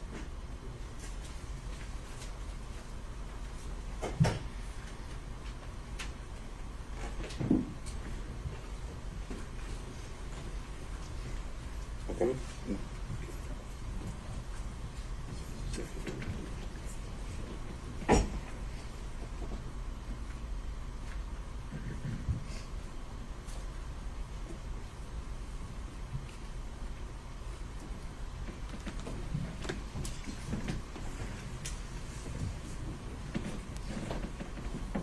Okay. Okay. Kind of hard to object to that, and that's the question. I know it's coming. Okay. Then you must be a soothsayer. Mr. Bradley, I showed you two text messages, correct? Both of those text messages occurred on January the 5th of 2024 at approximately 11:56 a.m. Am I correct? I think so, yes. Okay. And the text messages would have been between you and Miss Merchant, correct? I didn't see it. Yes, it should be. Okay. And I've shown the same two to prosecution, so we're talking about the same two. In the text message to Miss Merchant, you indicated knowledge of some activity on the part of Mr. Wade, correct? I'm gonna I haven't asked him anything about what the, flag for the court that this is a topic and a specific exchange that Ms. Merchant went into, and there were objections that were sustained. All right, understood. Yes. and it's your testimony that the information that you imparted to Ms. Merchant in these 2 text messages is based entirely on confidential communications between you and Mr. Wade, correct? Objection. He's referencing specific knowledge. The specific knowledge comes from Mr. Wade, which is regarding established privilege. Well, no, the question, he didn't get into anything. He just said, are these 2 text messages about privileged communications? We haven't actually, I don't see an issue there. Yes. And is it your testimony that the knowledge that you have, which you imparted in these 2 text messages, came from Mr. Wade and Mr. Wade alone? Yes. Is that correct? Yes. Can you tell us when it was that Mr. Wade imparted this information to you? Objection. All right, and I think that, That's what you're going to do. sure, so I'll sustain that on privilege. And I'm going to introduce for the record, when we finish these 2 text messages, so that Your Honor has those back there, so that you can, Sure, what would they be marked as? what do you have? I have a whole set. Okay. We're up to 24.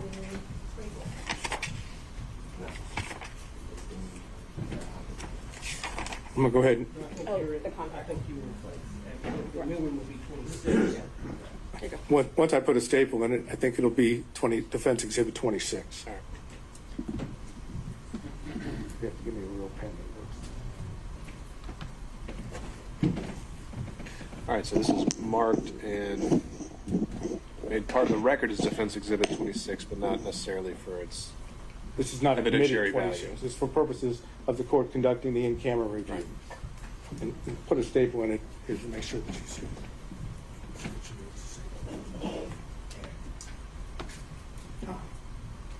No charge? Nope, it's free. All right, Ms. Sadao, what else? All right, so there was also reference, if I remember correctly, to some email correspondence in which Ms. Merchant sent you the motion that she was going to file to disqualify Ms. Willis and Mr. Wade for your review. Is that correct? That's correct. Okay. And that was sent to you in an email? That was correct. And did you respond to it in an email? I don't think I responded to her in an email. Ashley, do we know? We responded by text. You responded by text. I'm sorry, I mischaracterized it. You responded by text? If I can look at my text, I can, but I'm assuming I did, but Okay, I'm going to get it for you because Okay. I don't want All there to right. be any assumption. As soon as we have it. Let me show you. This is the email.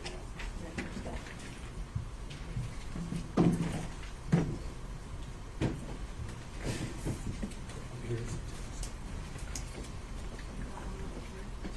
I don't have anything besides the Dutchess damage.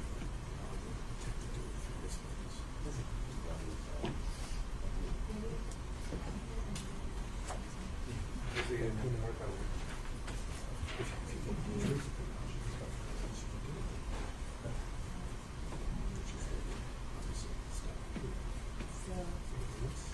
Is that what you're? I'm going to show you if I might approach. I made reference to an email that Ms. Merchant would have sent you about the motion she was going to file. If you look at this, does this appear to be the email that you received?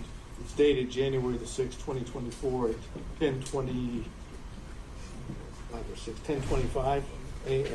yeah, I see it, the email, yes. That's the email that you received. Along with, obviously, the attachment, which is referenced. Yes. And then, did you respond to that email within the text message that I've just placed before you? Yes, I said looks good. The answer is yes. Oh, yes, I did. Okay. And we'll mark this as another exhibit for Your Honor to look at.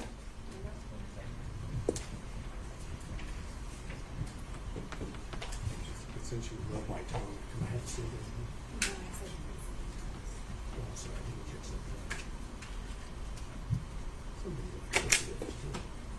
Okay, I'm going to have these marked as 27. Okay? All right, so is it your position that what is reflected, let me hand it to you. Yeah. What's the court's rule? To ask or not to ask? We'll take it case by case. I think he's doing all right, so we need to ask for this witness. Is it your position that your response, which is the second page of Defense Exhibit 27, is based on a confidential or confidential communications that you had with Mr. Wade?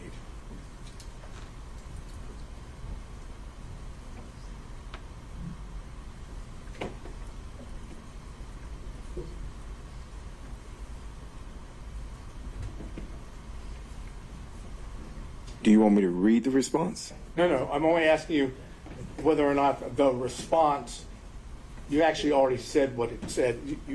I don't want you to read it again. Is that response, based on confidential communications that you had with Mr. Wade? Objection, this is privileged and cumulative. All right, so now we're talking about the email, essentially referencing the motion as a whole. He hasn't been asked to actually confirm or deny any specifics, just to say whether his response is privileged. So I think we're just laying the foundation, just like we did with the text message. So you can answer that question, sir. Was my response privileged? No. Was your response to the email of Ms. Merchant, which is on page 1, Mm-hmm. is your response, which is on page 2, is that based on knowledge that you received from Mr. Wade pursuant to confidential communications? Yes.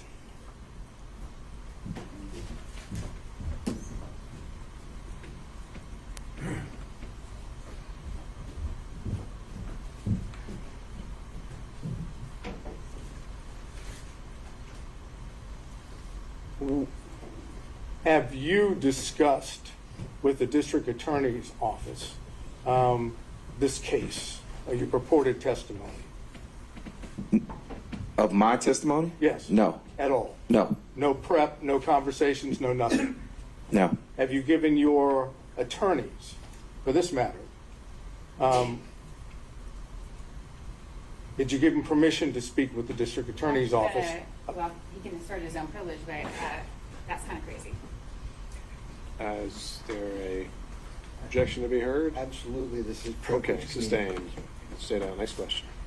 Do you know whether or not your attorneys shared privileged information with the district attorney's office? No, I don't know what my attorneys shared or didn't share. I don't know if they even met.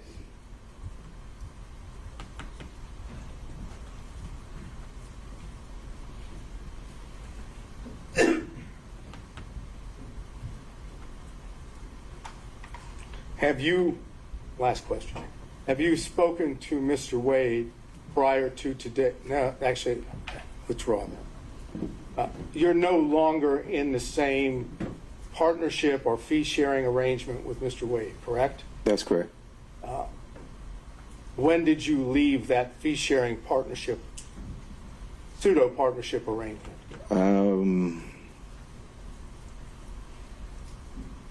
I don't remember the hard date, but maybe sometime like July, August of 2022, I think. Okay. And what was the reason for the partnership or the fee-sharing arrangements? What caused the separation? I wanted to leave and go out on my own. And that's the only reason? I wanted to leave and go out on my own, yes. I understand, but that was the only reason. There wasn't any suggestions or allegations of any form of misconduct on either part, either on your part or Mr. Wade's part, correct? Misconduct of what? Trying not to get into the specifics. Was there any allegations made of suspected misconduct on your part or on Mr. Wade's part? That's a fairly simple question.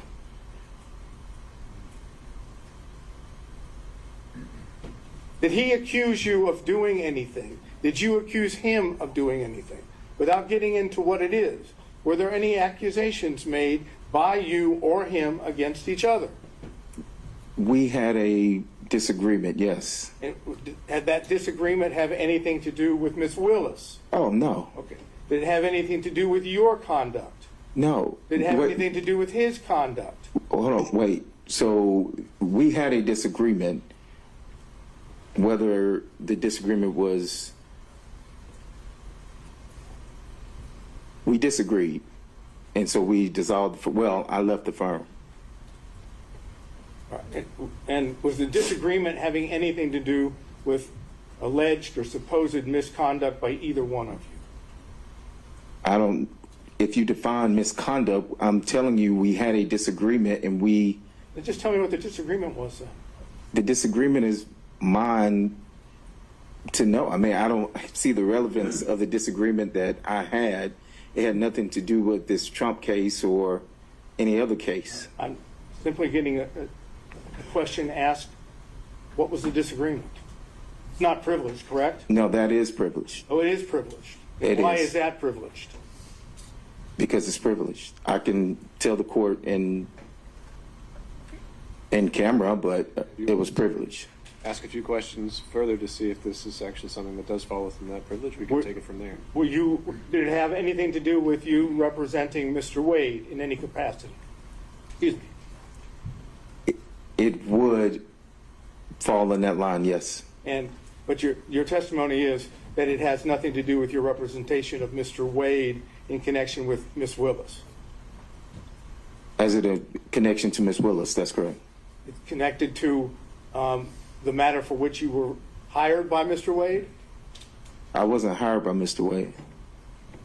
I thought you were the attorney representing him in the divorce. Oh, I apologize. I thought you were saying something else. Oh, yes. So will it apply as to whether I was hired during the divorce? Yes, that's correct.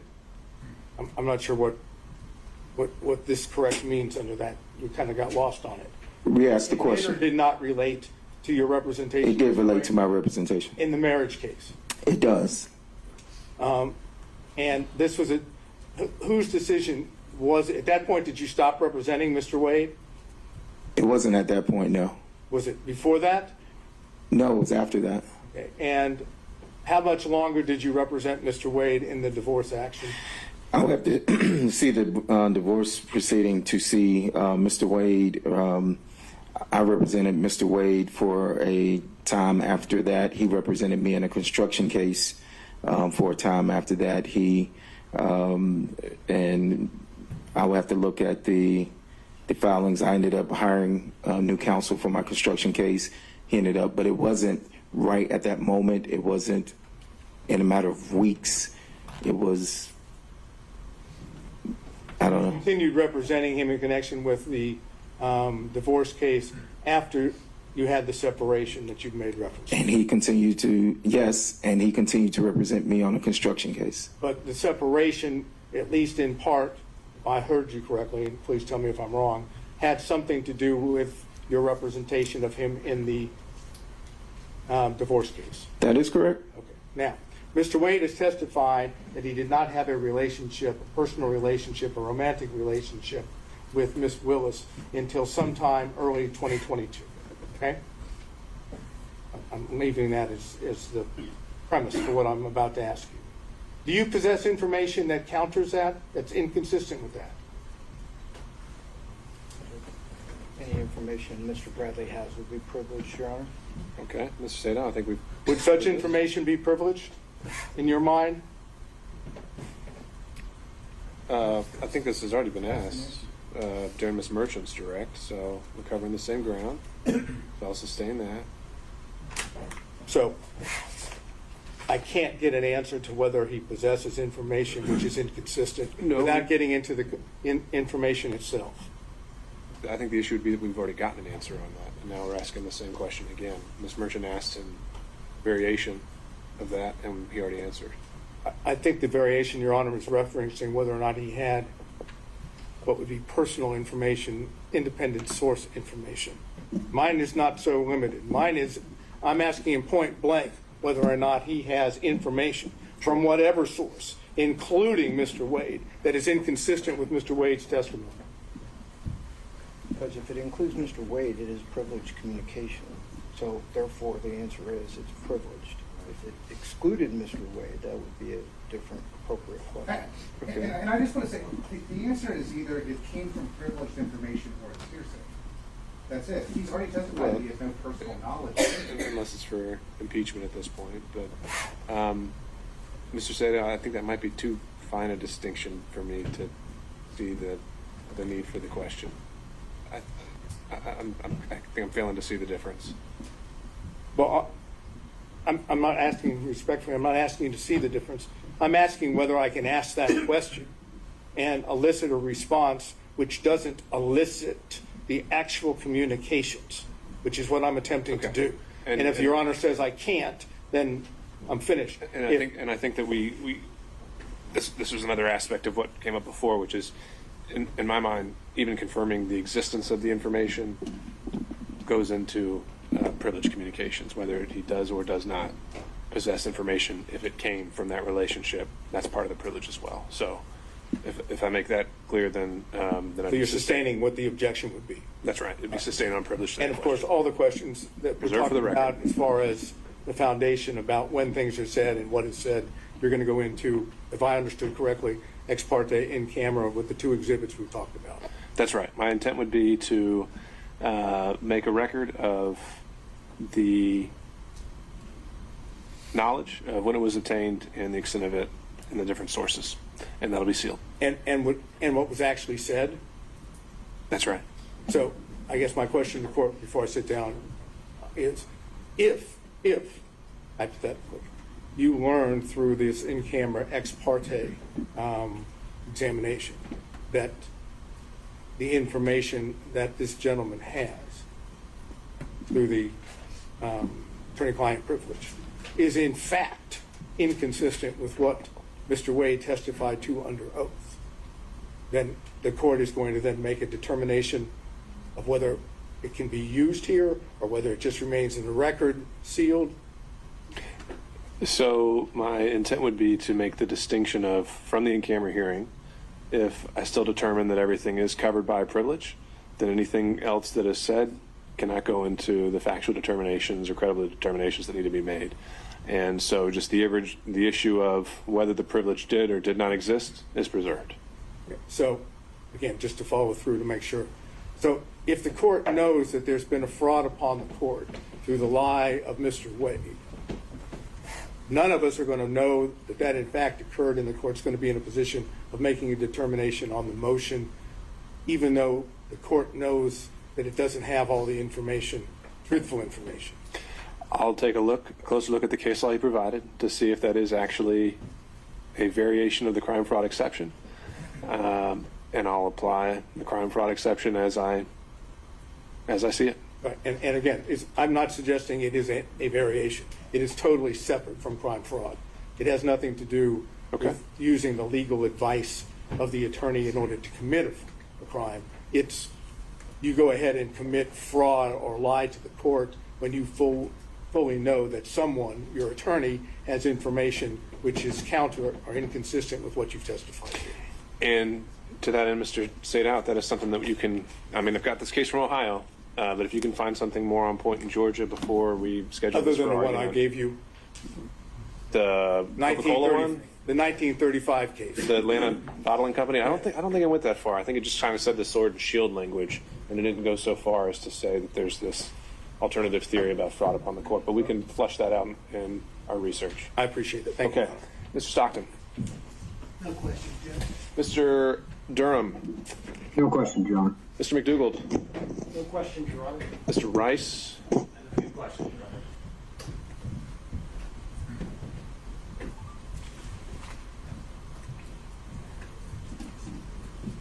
Honor.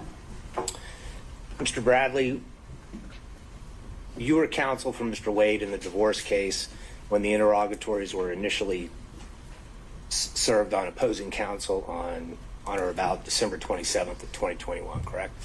That's correct. And you were also counsel for him when the amended interrogatories were served on May 30th of 2023, correct? That's incorrect. So you ceased representing him sometime before May 30th of 2023. That's correct. At any point during the divorce proceedings, was a pleading filed with the court or a paper served on opposing counsel that purported to have your signature that you were not the one that signed or authorized your signature on? Say that again? Did anyone sign your signature without your authorization on any pleading or any other paperwork served on opposing counsel in the divorce proceeding? I don't think so. If you have the documents, I can authenticate my signature. And you have testified that you also practice criminal law and divorce law and perhaps other types of law as well? That's correct.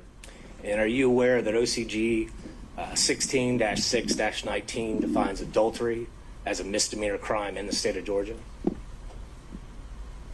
If you say so, yes, sir. Go ahead. Okay. Judge, I would ask the court to take judicial notice of that. For what relevance? Judge, I think it does go directly to the crime fraud exception. Because if Mr. Wade was providing information to him, to his counsel about his intent to either commit adultery or that he was committing adultery, then that would be a misdemeanor crime. It would implicate the crime fraud exception. And additionally, as we know from yesterday's evidence, let me pause you there. Isn't adultery, as a statute, just on its face, been found unconstitutional? You can't actually charge anyone with adultery anymore. It is still current in the Then it state. can't be a crime. It is still a current charge. Let's move on to that next argument. Additionally, Judge, with regard to the interrogatories, we have 3 different sets of interrogatories that were filed that came into evidence yesterday, 21, May of 23, December of 23, that contain false information. We also have the January of 24 that contains the invocation of privilege. So to the extent that this witness has information, both with the original interrogatories that were filed in December of 2021, and frankly with regard to the later ones, even though he wasn't counsel, that would be a false swearing and fraud on the court, which again is a criminal offense, and therefore the crime fraud exception would apply as well. Okay. Understood. No further questions, Your Honor. Okay, Mr. Gillen.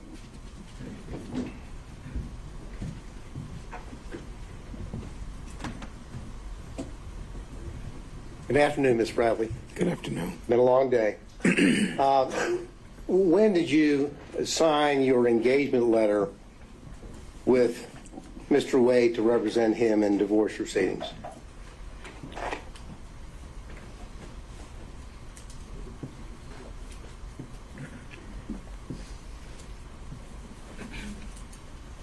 It would have to be 2017, 2018.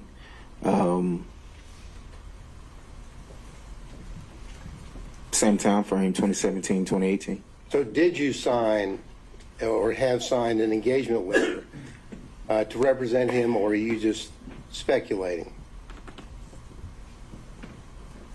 I can't recall. I mean, we were in a, we shared space. I can't recall if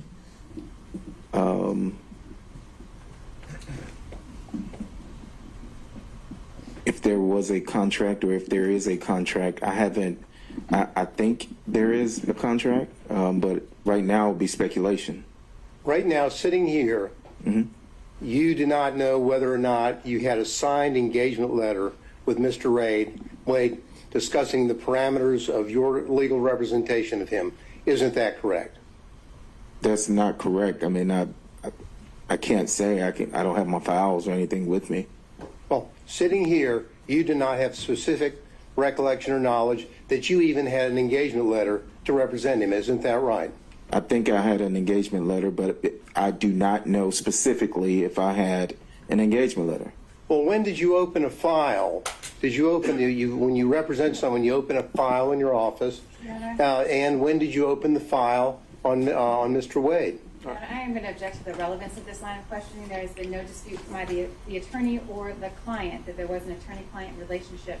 And so I object to the relevance of the circumstances under which that engagement began, because as Mr. Gillen knows, that's not a factor in determining whether there was a true attorney-client relationship. Well, Your Honor, it's not just up to Mr. Wade and Mr. Bradley, it's up to the court. I agree with you there, Mr. Gillen, and so I'll give you a little bit of leeway, but I don't think we could spend too much time on this. No, so okay, we'll see. Your Honor. Now, did you or did you not open a file in your law practice with Mr. Wade's name on it, yes or no? Yes, I had a file with Mr. Wade's name on it. When did you open that file? I'm assuming 2017, 2018. I can't tell you the exact date. I've said that 3 or 4 times. Well, let's approach it from another angle. When is the first invoice that you sent to Mr. Wade for your legal representation? I didn't send him an invoice in that capacity. So what we have here is you're not knowing whether you even have an engagement letter. You don't know whether you actually even billed him, correct? I represented Mr. Wade. I signed the documents that we filed. I filed the documents. There's depositions that I had with the divorce attorney that was representing his wife. I'm sorry, sir, that's not my question. Okay. My question is, did you bill him in your capacity as the lawyer that you're telling him? I don't recall. As a matter of fact, did you have any invoices where you billed him on an hourly basis? I don't recall. And the answer really is no, isn't it, sir? I don't recall. And the reason why it's no, isn't it, is because what happened is that you and Mr. Wade were in a law practice together, and it was a very small work environment, correct? It was a work environment, yes. A work environment where you and him would meet and talk literally every day, correct? Not every day, no. Well, almost every day. Not almost every day. I stated earlier that I ran one side of a practice. Mr. Wade did, and we rarely were there at the same time. I stated that earlier today. So, just give us totally how much money you got for representing Mr. Wade in this since 2017 or whenever you told us, up until you dropped off the case in 2023. I don't recall. Would the answer be zero? I do not recall. Well, you would know whether he got paid or not, wouldn't you, sir? I do not recall. So you don't recall whether you as an attorney got a single dollar to represent Mr. Wade, correct?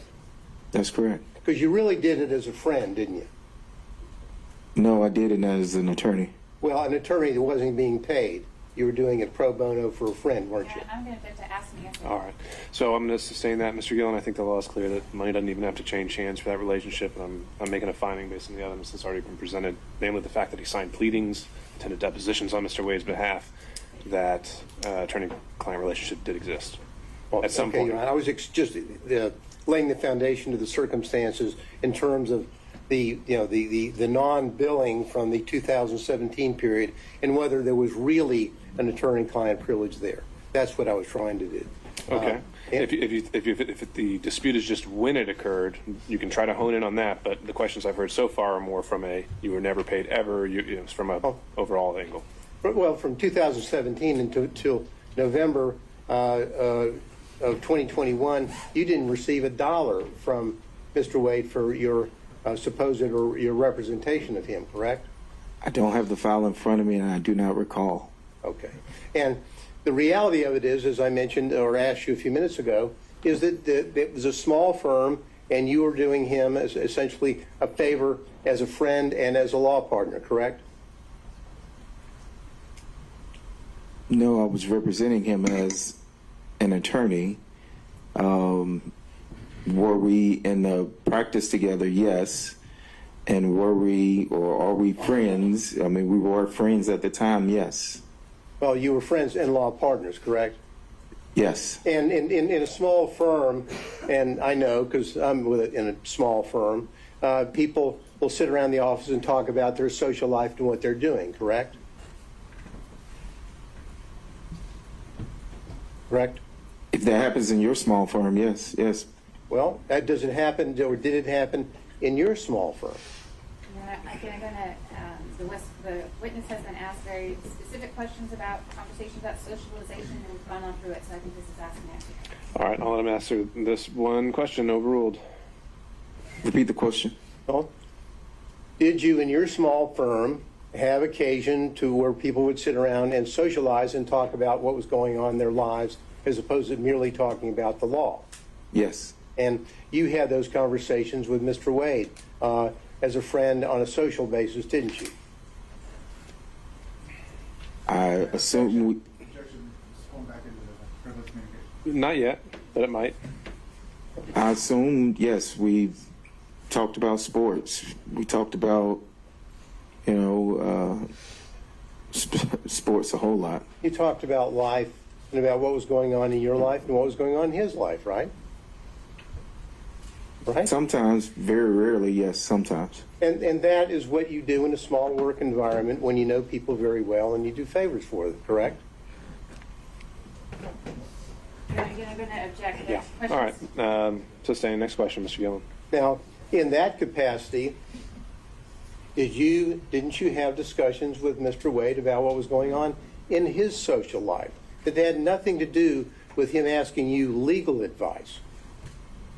Objection, to be more specific. I think he's just asked whether he socializes outside of legal advice. So I think you can answer that question. I did answer the question. I said we talked about sports a lot.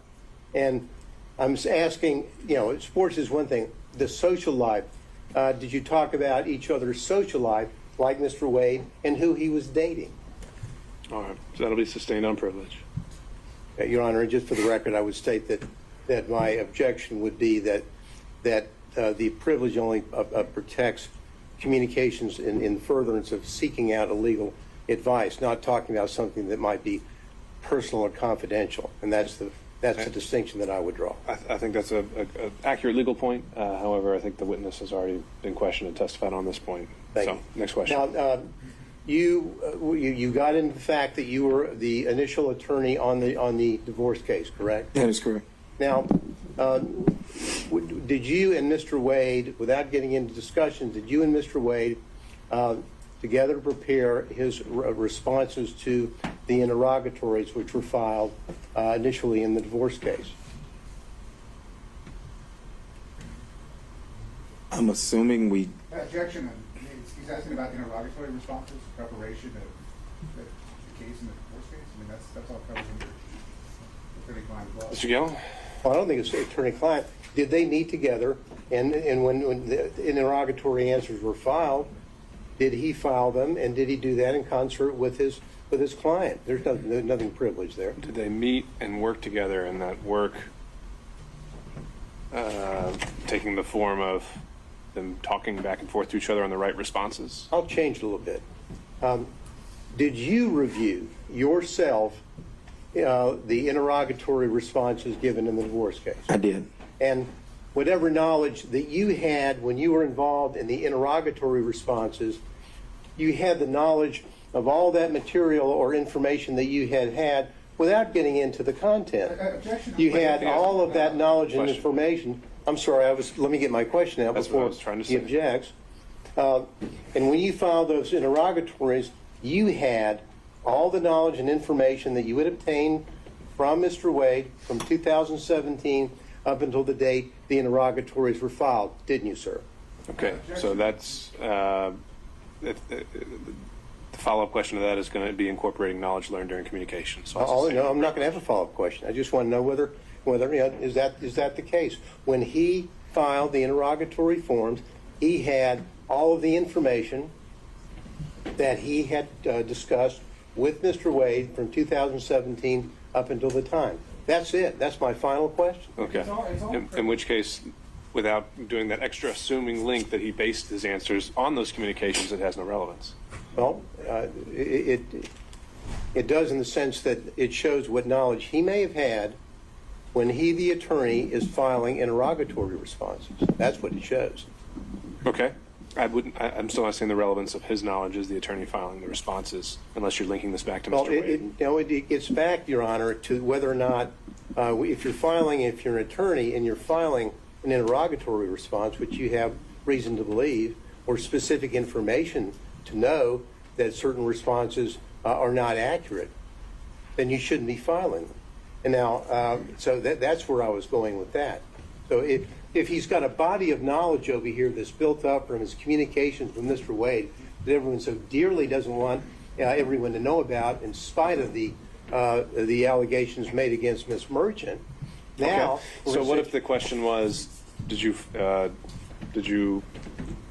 when you signed your name to the interrogatories, did you commit any knowing fraudulent statement and submitting those to the court at the time? Would there be a problem with that statement or that question? Well, I mean, I think that is a conclusion that others could draw, like the court. I just want to know that he had all that information at the time that he, as the attorney, filed the interrogatories. That's it. We would object. This does fall under attorney-client, and he is making presumptions about when information may have or not have been disseminated to Mr. Bradley in his capacity as attorney. He didn't have to know about anything at the time of, in the middle of, at the end of, or he may never have had that information. There's too much presumption associated with it. The whole matter is covered under privilege. One comment on that, Your Honor. We have spent almost a day talking about trying to block public the dissemination of what Mr. Wade said, either as an attorney or in any capacity, about his relationship with Ms. Willis prior to November the 1st, 2021. And questions about discussions in 2019, all objected to, claiming the privilege. And now to say, well, that doesn't mean that he learned something after. I'm talking about, what did you know at the time the interrogatories were filed? And everything that now they're claiming privilege, well, that's fine. The court will address that in chamber and in due course. What did you know? I'm sorry, Mr. Gillen, I really don't see the distinction. So your question's noted for the record and your objection as well. All right, and I'll follow up with this. Now, you're leaving removing yourself from the case, the divorce case, correct? You withdrew from the divorce case, correct? Correct.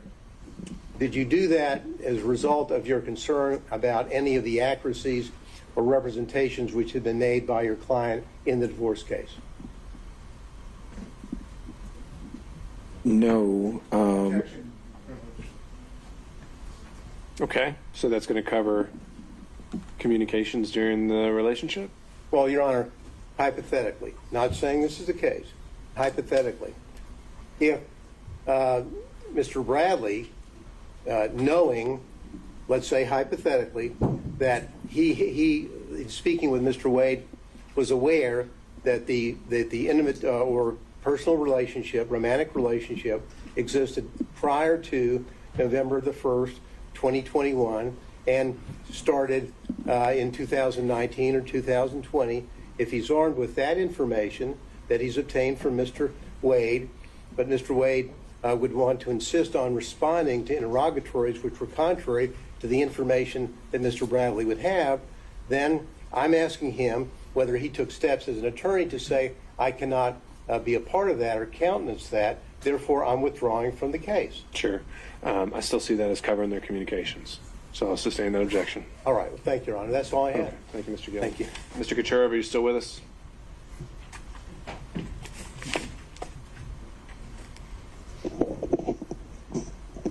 Anyone on behalf of Mr. Floyd still joining us? All right, moving on. Mr. Cromwell. Two brief questions, Your Honor. I think everybody's exhausted with this line of questioning. We're going, Mr. Bradley. When did you withdraw from Mr. Wade's divorce case? I don't have it in front of me. I don't have the file. Was it sometime in 2023? No, it would have probably been Well, 2023. See, I left in 2022. It could have been anywhere between July of 2022 and maybe December of. It wasn't. I don't have the accurate date, but it wasn't when I left, and it wasn't. Make it easier for you. Okay, all right. You were not his divorce lawyer at the time the interrogatory responses were filed in May of 2023. Is that correct? Oh, no, I was not. Okay, yes. And as of today's date, Mr. Wade is still a married man. Would you agree? I haven't kept up with the divorce proceedings, but I think they're still open. Okay. So, and if they're still open, that means he's still a married man. Yes, that's correct. So if the fact that in a pleading there is a reference to the marriage is irretrievably broken, that doesn't mean the marriage ends, does it? But I guess you have to ask the judge that's handling the case. Well, it doesn't end until there's actually a divorce decree signed by a judge. Would you agree? I would agree. All right. Thank you. Okay, Ms. Cross, were you taking? I am, Your Honor, and I'm going to have a minute. My cross-examination might be a long one. So we can go for about an hour and a half. Can I have just a 5-minute break? Sure. All right, we'll be back in 5.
Okay, we're back on the record, and maybe no, we're not. We can get Mr. Bradley back.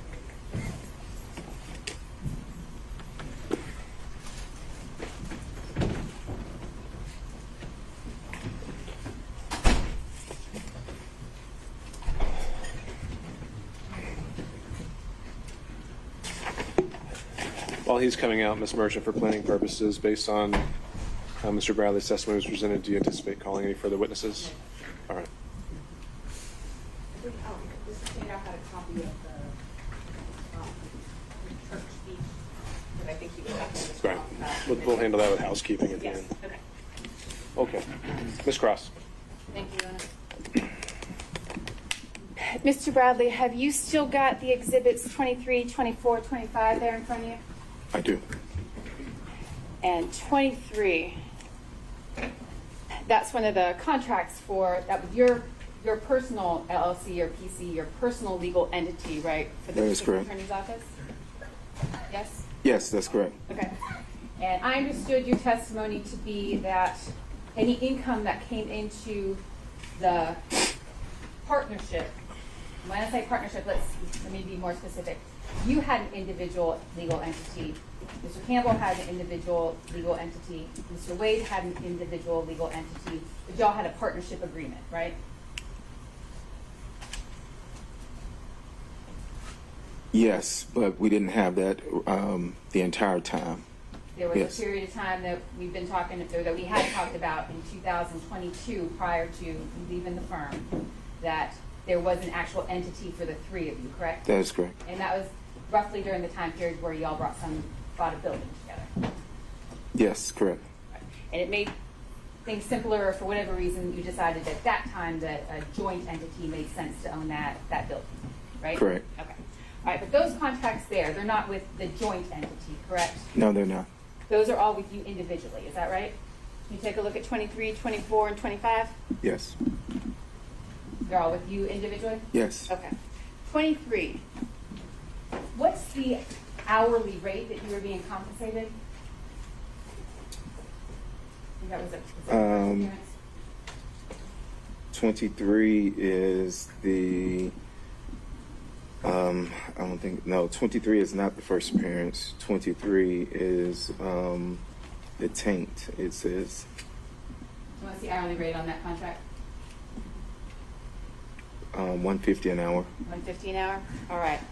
So the $150 an hour, the way I understand you all shared profits was you'd get 50, Mr. Campbell get 50, Mr. Wade get 50, and then y'all pay expenses jointly as well, correct? Correct. All right. What about exhibit number 24?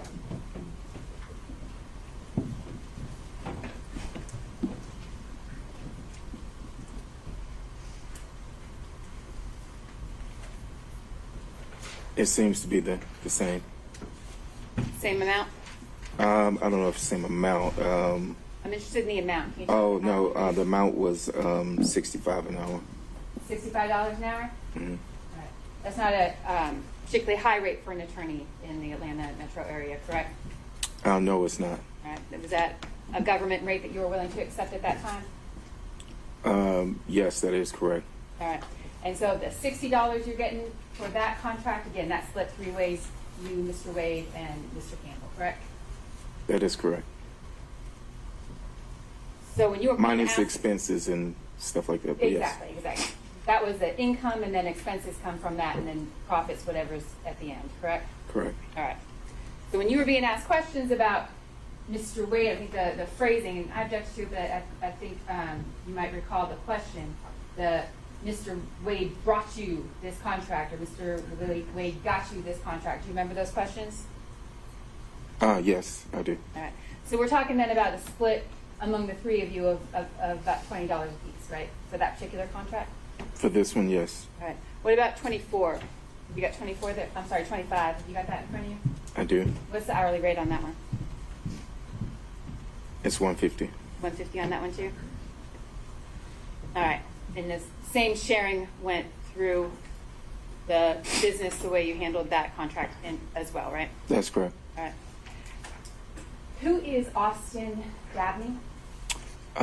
He was a probation officer that passed the bar, and we hired him and another individual. The other person didn't stay long.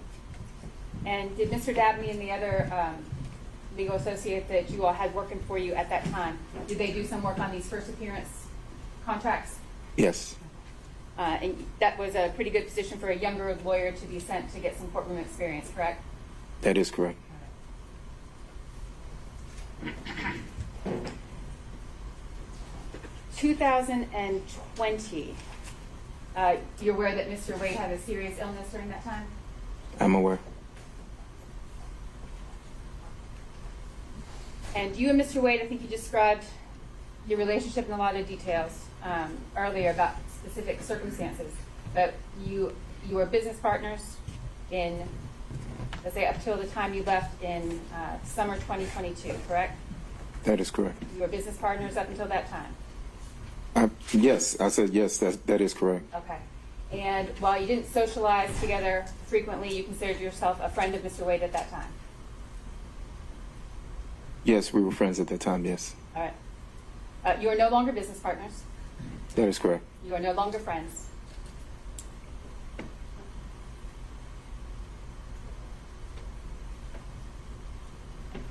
I mean, if he's saying that we're not friends, then I yeah. want to know what you think, Mr. Bradley. Do you consider yourself a friend of Mr. Wade? I would consider. It goes to potential bias. Ms. Cross. Would I consider myself a friend of Mr. Wade? I would.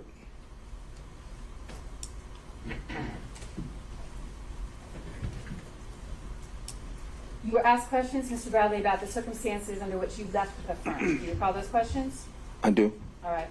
And you left the firm. The firm remained the same as far as other employees, Mr. Wade, Mr. Campbell, as the named partners of the firm. You were the one who left, correct? That is correct.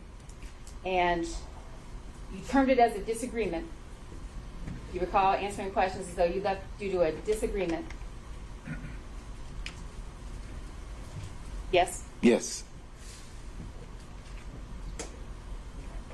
And that disagreement was that there was an allegation of sexual assault by an employee made against you, correct? That is incorrect.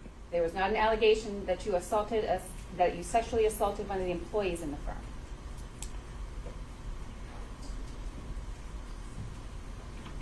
That is incorrect, but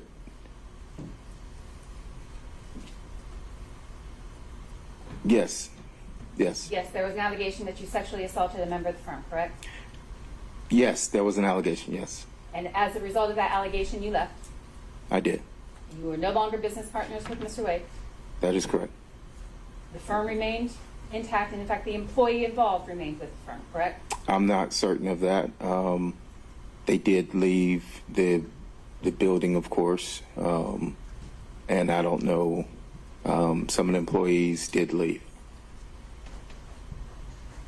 Mr. Bradley, you in fact paid that employee $20,000, correct? That is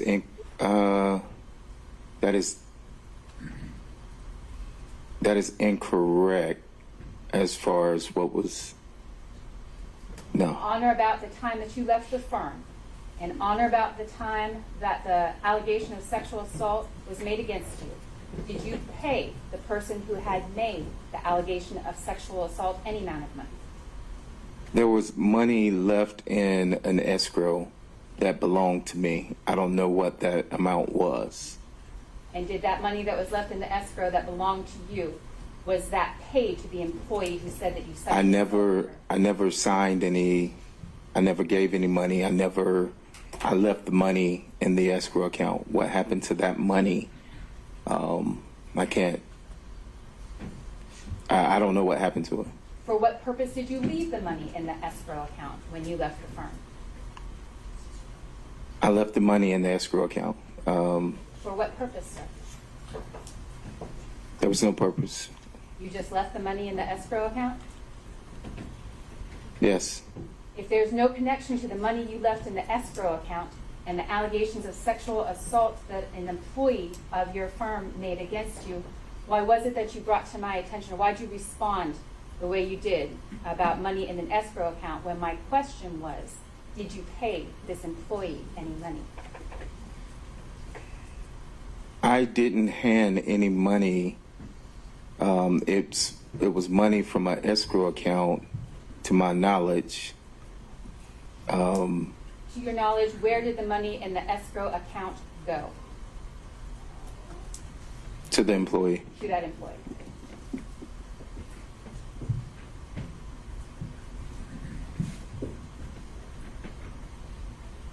Was there one allegation or one incident of sexual assault with this employee, Mr. Bradley, or was there more than one? It's one incident. There were not two. To my knowledge, there were not two incidents. No. I'm asking for incidents that you have been involved in. Were there two incidents where you sexually assaulted this employee? No, I didn't sexual assault anybody. Was there another occasion where you paid any money as a result of an allegation of sexual assault against you? No. Did you sexually assault any clients of your firm? No. Never. Never. Who's Anna Rodriguez? I don't even know that name. You don't recall a client named Anna Rodriguez? Anna Rodriguez? No, I do not. Never met her? I do not recall the name Anna Rodriguez. Your Honor, I would object to this. I'm not sure what we're trying to do here. So I would object to this line of question. All right, Ms. Cross. Your Honor, this clearly goes to the bias that the witness has towards Mr. Wade and other individuals, his motive in Okay. involvement. And I believe it's an appropriate avenue to pursue based on exploring his credibility. All right. At some point, though. I'm not It won't- going to go much further. Okay. Judge, if this is allowed to continue in this way, and it does appear a little bit harassing, then is Mr. Bradley going to be excused from his privilege because this is not... That's what I was going to do. Don't do that yet. Mr. Chopra. Sit on it. I think she's already done that. Your Honor, I'm asking in all seriousness, that privilege, although... Based on the answer right now, I think now we've opened up a whole area. What he has just responded to, he previously said was privilege. That doesn't sound like privilege to me. We'll have to address that when we go back through the rundown. So, Ms. Cross. I'm finished.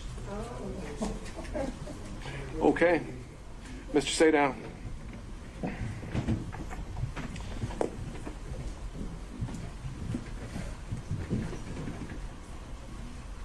You were accused by Mr. Wade of misconduct in the course of your representation of Mr. Wade, correct? I was not accused by Mr. Wade, no. Who accused you? Did Mr. Wade not, based on the questions were just asked, did Mr. Wade not bring to your attention these sexual assault allegations?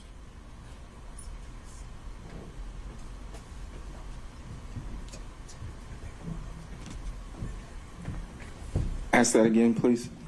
Mr. Wade brought to your attention the sexual assault allegations that you've been asked about by the prosecutor, correct? Correct. And at that time that Mr. Wade brought those allegations to your attention, you were still the attorney for Mr. Wade, correct? Correct. And therefore, your conduct as an attorney, and the attorney at that time for Mr. Wade was called into question by Mr. Wade's passing along to you allegations of misconduct, correct? I object to that. I don't think that's factually true. I don't know that that's not. I know that that is not legally true. The attorney-client relationship is of a matter. It is not vitiated by other instances or anything outside that matter. I'm not sure that that's accurate. He was accused by Mr. Wade, his client. Do you mind if I speak? I allowed you to speak. Mr. Sadow. Mr. Wade accused this gentleman of misconduct in the performance of activity while he's an attorney working with Mr. Wade and representing Mr. Wade. Those allegations of misconduct open up the question of whether or not he can defend himself by now discussing his confidential communications with Mr. Wade in connection with the representation as well as the allegations. That's the position of the defense. Understood. So what is the question you're putting? My question I'm going to ask you now is, tell us what Mr. Wade told you about when he began his relationship with Ms. Willis. All right, so where I think we are with this is that Mr. Bradley previously testified that the reason he left the firm was totally and completely covered by privilege. When asked by the state, he went into a factual scenario that, to my mind, I don't see how it relates to privilege at all. And so now I'm left wondering if Mr. Bradley has been properly interpreting privilege this entire time. And I think the only way I can cure that is by having that in-camera conversation with him. May I suspend my redirect for you to have that conversation? I think that makes sense. But is there anything else, though, that you were going to cover other than this issue? No. Okay. Ms. Cross, any reactions? Only to, Your Honor, the premise of Mr. Sadow's question was that Mr. Wade accused Mr. Bradley of the sexual assault. That was not my question, and I don't believe that's factual. Though there was an employee who accused Mr. Bradley of sexual assault. Okay. But regardless, though, the point is that the circumstances of his departure from the firm, from what I've now heard, had nothing whatsoever to do with his representation of a divorce. Is that fair? My question, I believe the testimony has been that the circumstances of Mr. Bradley leaving the firm were related, I can't say how much, but certainly in a large part, based on the allegation of sexual assault that was made against him by an employer. Sure. And his previous testimony was that that was totally covered by privilege. Yes, he lied. Okay. All right. Other than this issue, which I think we've covered at length, was there any other questions based on Ms. Cross's examination from other defense counsel? No, Your Honor. Okay. No, Your Honor. All right. With that understanding, can this witness be excused, Ms. Merchant? All right. So, Mr. Bradley, I would ask, I don't know if we may be able to do it today.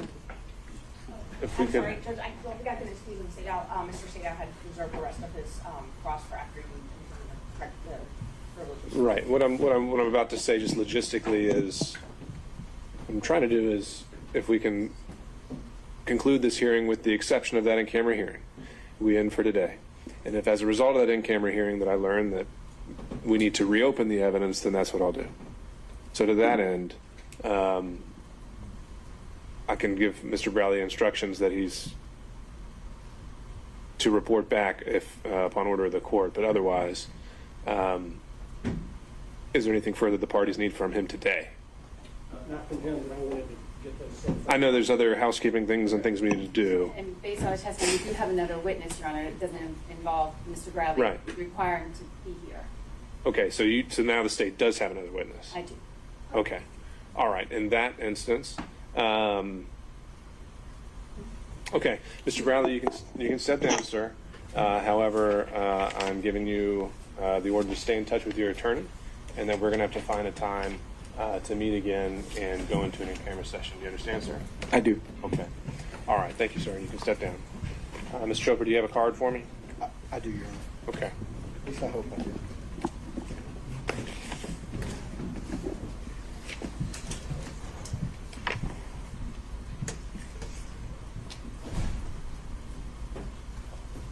I'm the worst lawyer on earth. I usually just tag bus stations with my You can number. write down your contact information for us? I will. All right. Ms. Merchant, do you have any further witnesses? No, Judge. Okay. Your Honor, on the issue of the Bill Selinsky, 1006 versus 611, we're not going to call him. We think the chart, the foundation, the source of the chart is sufficiently in evidence, and we can just use the chart during argument under a 611 demonstrative. Okay. And any objection to this entry as a demonstrative, Ms. Cross? No, Your Honor. Given the parameters we discussed earlier. Okay. Can we go ahead and mark that an exhibit and make it part of the record in advance of argument, since I don't know when we're going to be able to have that scheduled. I think this would be Defense Exhibit 28.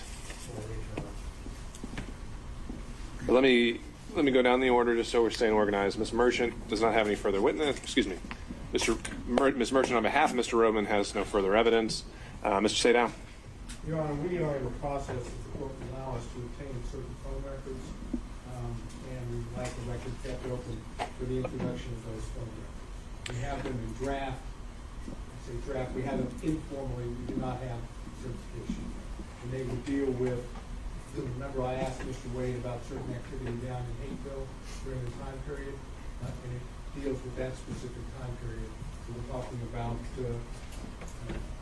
February to March of 2021 to November 1st of 2020. And is it your intention that you would want to introduce these solely as an exhibit, or you think that this should reopen and bring us back for an entirely new evidentiary day with witnesses? I think that we would want to, if what we believe is there, based on our preliminary research, is there, we'd like to reopen and be able to introduce the records and someone to explain what they mean. But that's it. State certainly, I'm sorry, were you finished, Mr. Sagal? I believe so. All right. The state would certainly have an objection to that. This hearing has been set. We haven't seen the records, so I don't know if I have any objection to what they are. But the day has been set for quite a while. We object to leaving the evidence open for any purpose. Okay. And Mr. Sadon, when did you first go about trying to obtain these records? I know it's also the Delta records. As soon as we got a hearing date and the state's response, so what happened was when the state responded, I think it was February 9th, and admitted to the relationship, but put parameters on the timing. I sent some needs out in response to that, so that was February 9th. Problem is, Delta, AT&T, all these folks aren't super fast about that. And so I know Delta, we're also waiting, I wanted to remind the board, waiting for those records to be submitted. And AT&T actually emailed me these phone records yesterday morning on the way to court. Okay. All right. Any further exhibits that are self-authenticating? If counsel are able to provide those, obviously serve those on opposing counsel, and then before sending them over to us, let us know whether they would be tendered with or without objection, just purely on authentication or hearsay issues or relevance. We can make those part of the record, and I'll reserve whether this reopens a full hearing format. But the exhibits themselves, I'm willing to have come into the part of the record, but there will be a cutoff point very soon, as soon as we schedule argument. All right. Any other evidence, Mr. Sadow, then? No, Your Honor. So that would be cell records. Mr. Stockton, any evidence? All right. Mr. Durham, if you're still with us. No, Your Honor. All right. Mr. McDougald? Certified copies I mentioned to Your Honor yesterday, Your Honor. Okay. And why don't you lay those out for the record?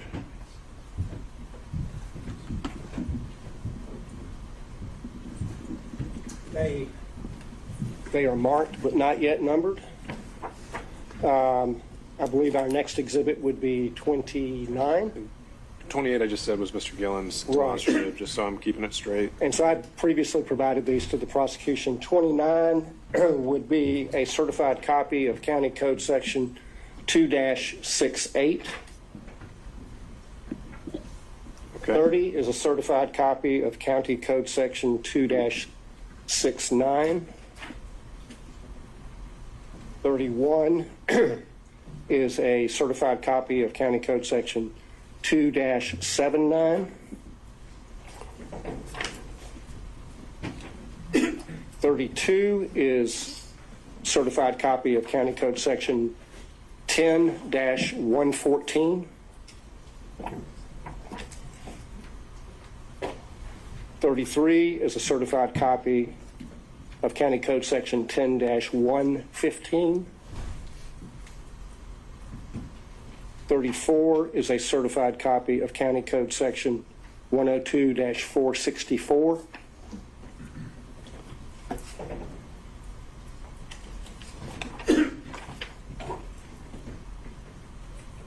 35 is a certified copy of County Code Section 102-465.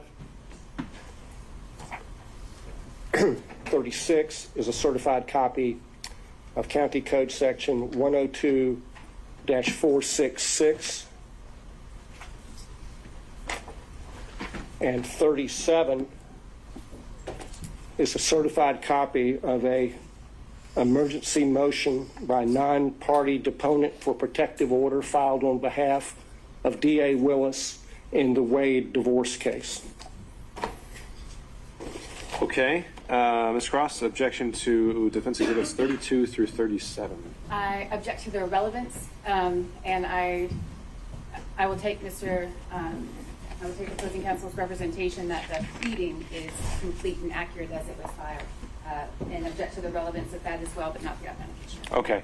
All right. We'll note the objection for the record, and we'll admit them for whatever weight they're due. So defense exhibits 32 through 37 are admitted. If you could hand those to Madam Court reporter. Any further evidence, Mr. McDougall? No. Okay. Mr. Rice? No, Your Honor. Mr. Gillen? The demonstrative 38 or 28? Okay. And do you have a physical copy for us already? Great. All right. Do we still have Mr. Kucherov with us on Zoom or anyone else on behalf of Mr. Floyd? He's not on any longer? All right. I'm being informed that he dropped off Zoom, and so I'll make a finding that he voluntarily has absented himself from this hearing. Mr. Cromwell? No evidence, Your Honor. Okay.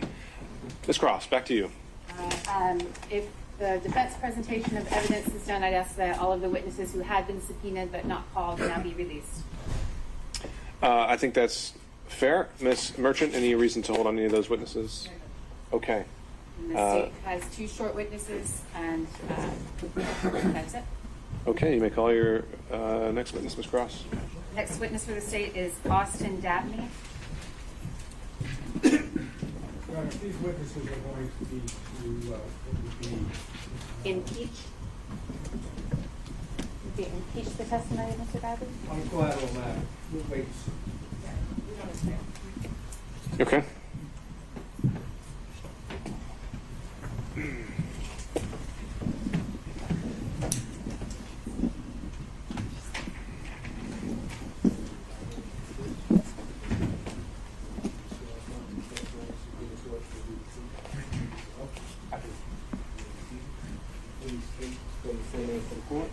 Yes, my name is Austin Dabney. That's AUSTINDABNEY.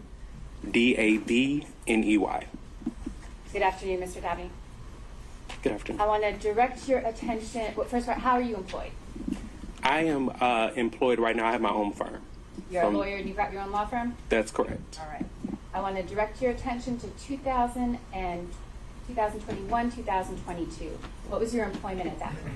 Yes, I was employed with the Wade Bradley Campbell firm. And that's Nathan Wade, Terrence Bradley, and Chris Campbell? That's correct. All right. And what did you do in that firm? I was an associate attorney. All right. And don't need a whole lot of detail, but generally speaking, who in the firm did you work for? What kind of matters did you handle? Well, I believe I worked for all of them equally. They would all give me tasks to do, which court dates to go to, what cases to work on.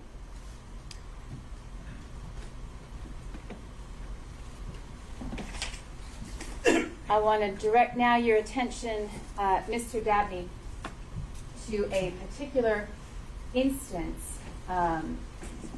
Did you have occasion at any time to go to a club with Mr. Bradley? Could you repeat the question? Yeah. Did you have any occasion to go to a club, a nightclub, or a bar situation with Mr. Bradley? Yes, I have. More than one time? More than one time, yes. The time that I'm going to direct your attention to, we spoke about a little earlier today. Do you recall any instance, Mr. Dabney, where Mr. Bradley, where you witnessed Mr. Bradley sexually assaulting him? Your Honor, I object to this. Okay. Specific instance of Sure. impeachment is improper. All right. How is this not extrinsic evidence of a collateral matter, Ms. Cross? Maybe ask a better question. My question will be if this witness witnessed Mr. Bradley sexually assaulting another employee of the firm. But same subject matter. How is that not issue on a collateral matter for impeachment? I think it's not a collateral matter. Your Honor, the witness denied it. I think it is highly relevant. I think that it goes to the witness's credibility and his denial here this afternoon that he committed the assault. There's a witness I will proffer to the court who has firsthand knowledge and witnessed the event. And so I think that's highly relevant to both Mr. Bradley's credibility and to the proceedings that we've had for the last 2 days. Still object, Your Honor. I understand, Mr. attempt to impeach Mr. Bradley, they have to live with whatever answer he gave. They can't have a sub-trial with the extrinsic evidence in their conduct here. So we would object. Right? 24-608.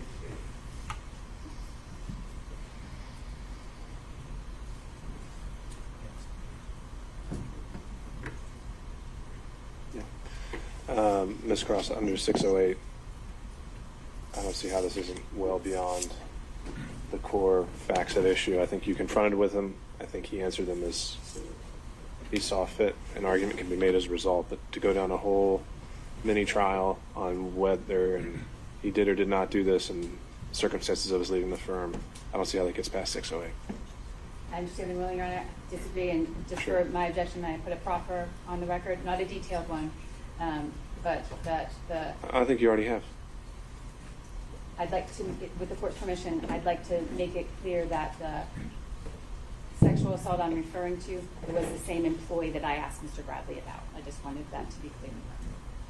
Okay.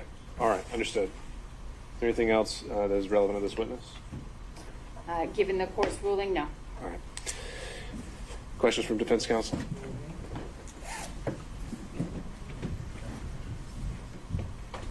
Good afternoon, sir. Good afternoon.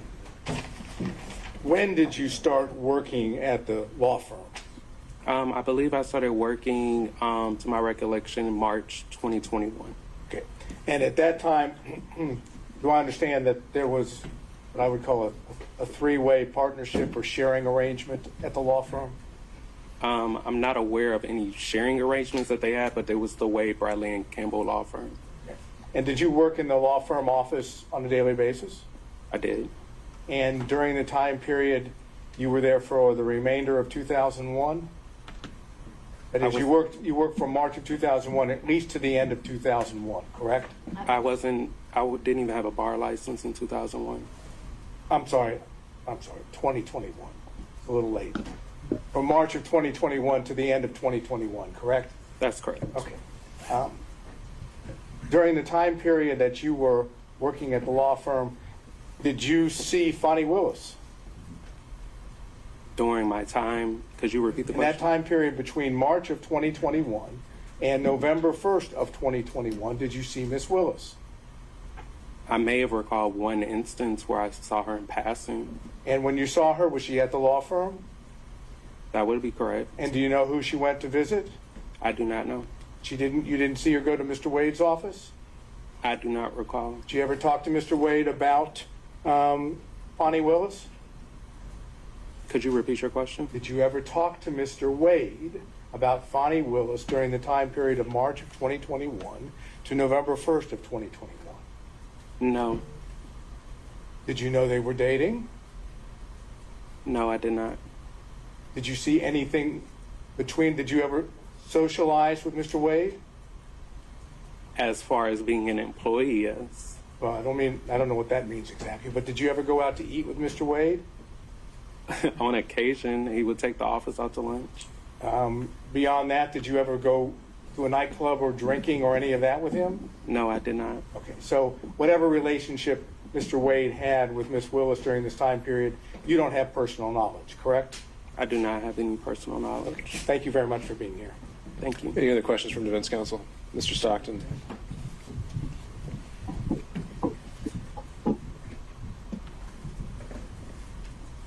When you started in March of 21, was that just you gave them a resume and started working there? I don't understand your question. When you started working there, is it a situation where your first day on the job was the first day you may have met him or shortly before you met him? Again, I don't understand what you're asking. Let me back up. Did you know Mr. Wade or any of his partners prior to March of 21? Yes, I did. How did you know them? In a professional capacity. I used to be a community supervision officer with the Georgia Department of Community Supervision. And where would that have been out of? Fulton County? Cobb County. How long did you know Mr. Wade prior to that? I didn't see Mr. Wade in my professional capacity. I thought you were asking about all partners, but if you're only asking about Mr. Wade, if you could please clarify. Okay, so you went to work for Mr. Wade in March of 21, correct? I went to work for the Wade Bradley Campbell firm. Okay. Prior to that, how long did you know Mr. Wade? I did not know Mr. Wade prior to that. At all? At all. No further questions? Any other counsel? All right, seeing and hearing none. Any redirect, Ms. Cross? No, Your Honor, subject to the court's ruling. All right, can this witness be excused? May. All right, thank you, sir. Thank you, Your Honor. Next witness, Ms. Cross. I believe I know the court's ruling, so let me proffer that the next witness the state would call would be Anna Rodriguez. Question, Mr. Bradley, about the sexual assault of Ms. Rodriguez, a client of the firm. He denied knowing her or recognizing her name. I believe Ms. Rodriguez's testimony would be impeaching of Mr. Bradley. I believe it's appropriate, but want to present that before I call it. All right, thank you, Ms. Cross. And so, based on that proffer and the subject matter proffered, I still believe that would fall under 608B as extrinsic evidence of a collateral matter. And so I don't think it's allowed under our rules of evidence. Understanding that, I just make a proffer on the record that Ms. Rodriguez would testify that Mr. Bradley sexually assaulted her. She was a client at the time. And that would be impeaching of his testimony that he denied. All right, understood. Any further evidence or witnesses, Ms. Cross? No, sir. Okay. All right, then at this time, for now, I'll consider the evidence closed, subject to any certified submissions by counsel, and subject to the results of the in-camera hearing. We will coordinate with all counsel to find a date to come back for summation.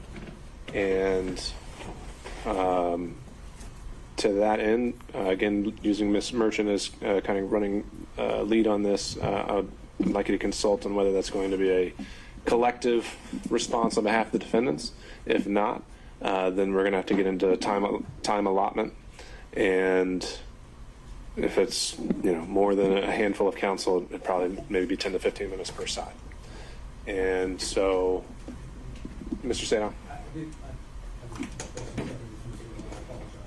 When did you say this might happen? We'll follow up by email so we can coordinate with everyone's schedules. I want to make sure we have our same court reporter as well, so that the record is all in one place.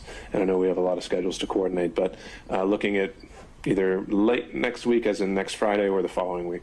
And would we at least have the opportunity to get a transcript before we do that? I think that's probably highly unlikely, but we'll see. It's just that would require a rush, and I know again we're at a shortage of court reporters, but I think there are other means you can refer to the evidence with confidence as to what was said. All right. Ms. Merchant. Okay. You said next Like I said, we will. We're gonna follow up with scheduling. Your Honor, Mr. Gillen. the argument would be on this hearing, And also on the forensic. yeah, any other claims brought in any of the filings regarding forensic misconduct, this whole line of questioning? All right. Any other questions from defense counsel? Anything from the state? Your Honor, we would just ask that we be allowed to submit a brief as it relates to the rulings that you just made as relates to the objections by defense counsel under 607 and 6021, which is the impeachment by contradiction, which in the state's understanding would allow the use of extrinsic evidence to impeach the specific testimony here of Mr. Bradley. So we're just asking for leave to provide a brief and ask the court to further consider your ruling. Well, if you still got your witnesses here and you think you've got a better legal argument, I'm willing to hear it. You said 607 and 608. 607 and 621.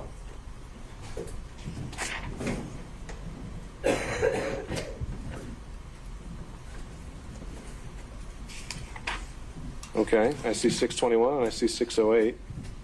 And in both of those instances, they allow testimony that related to the testimony of another witness here, Mr. Bradley, that we can prove this is patently false, as he testified that he didn't commit a sexual assault and that he didn't pay off witnesses and things of that nature. Okay, and how do you get around 608B's prohibition on extrinsic evidence of collateral matters? Both 607 and 621 allow the use of extrinsic evidence to specifically impeach facts known to be false. But if that held true, respectfully, that would mean that any time a witness denied something, you'd be able to, of a matter testified to, you'd be able to impeach with extrinsic evidence, and that's, respectfully, that's not. Well, here's what I'm fine with. Mr. Avati, if you want to submit that brief on purely legal argument, you can, but I don't want to have this as a vehicle to essentially put forth an extended and long-winded proffer of what you expected the evidence to be. So if you think I've made a legal error on that point, feel free to brief it, and we can reopen the hearing if that's legally invalid. Okay? All right. Mr. Chopra, is your client still here? I believe so, Your Honor, but I'm sorry. They went in the That's fine. If he is still here, let's relocate to the jury room. Certainly. Okay. We will be adjourned for today. Thank you all.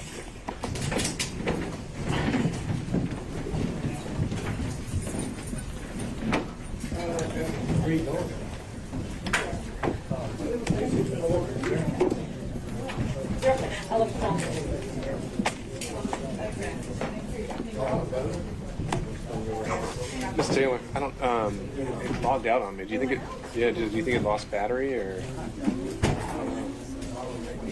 I don't. I mean, I don't even know.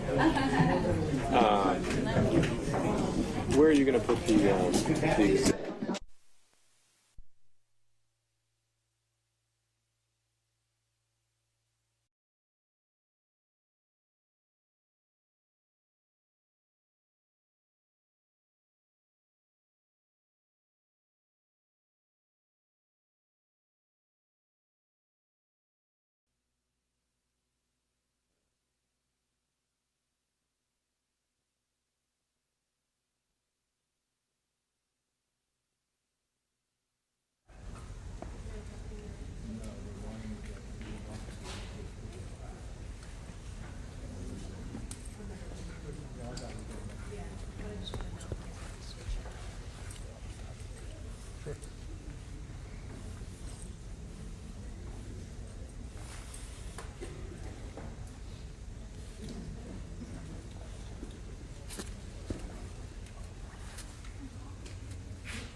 Good afternoon, folks.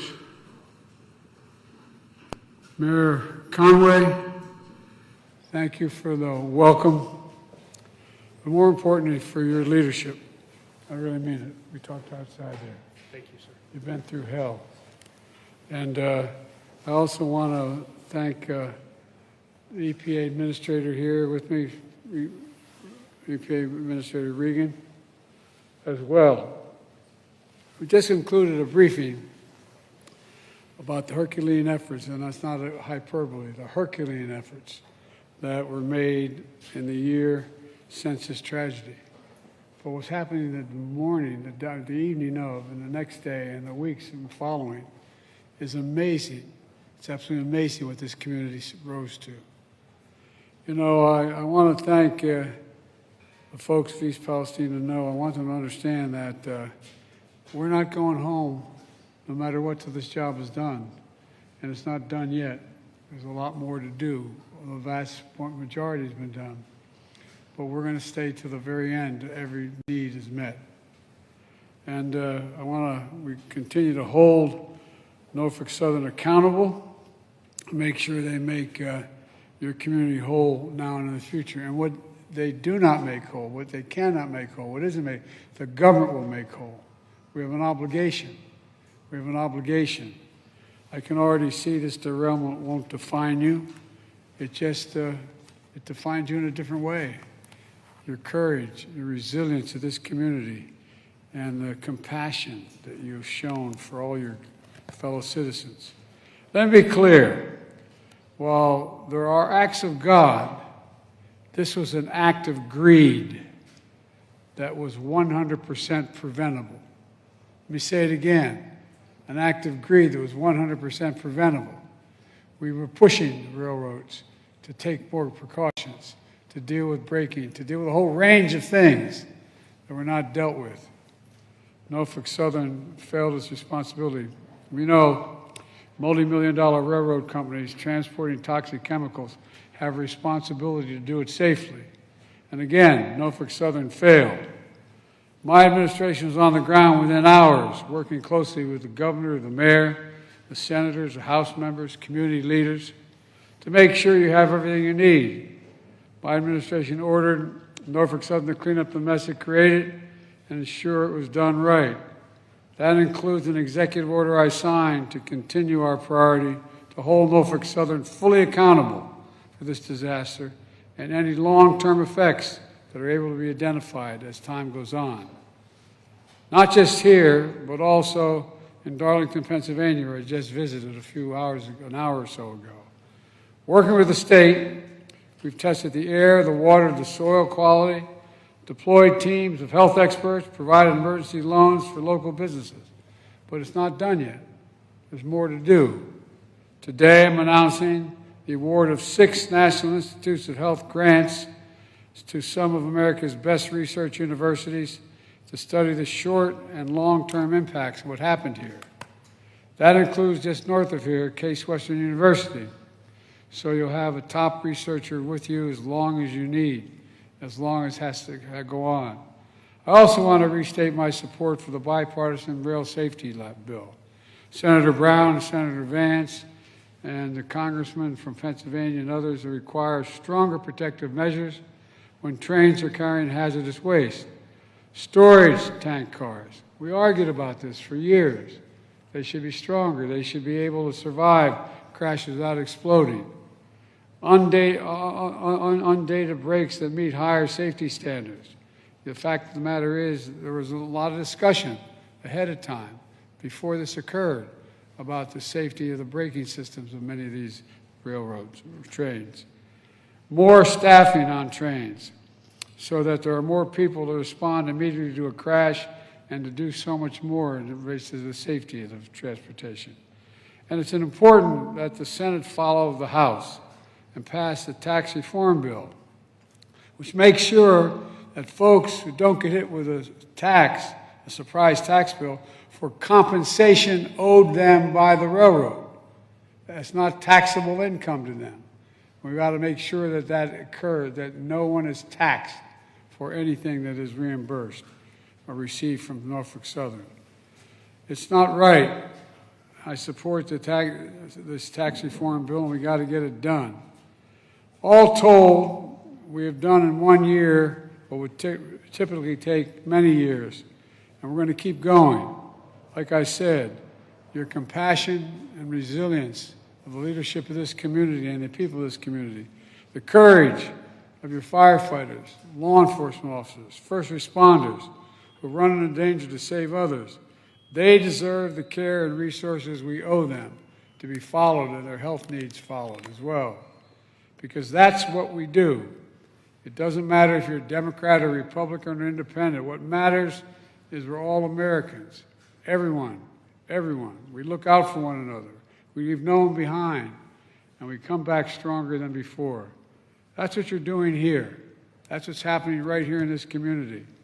That's what's going on downtown in your parks as well. Your downtown's reopened and the parks are reopened. Students were frustrated. Opposing schools wouldn't travel here for sports events, but now you're playing home games again, finally. That's pride. That's also progress. But we have other obligation, and that's here is to stay here as long as it takes to get everything done and be sure no one's left behind. In moments like this, let's remember who we are. We're the United States of America, for God's sake. We have obligations to one another. There's nothing beyond our capacity when we do it together, and we're going to stay here and do it together as long as it takes. May God bless you all, and may God protect our troops. We have a lot to do. Now let me turn this over to the EPA Administrator, Michael Regan, and he'll have a few things to say as well. Michael?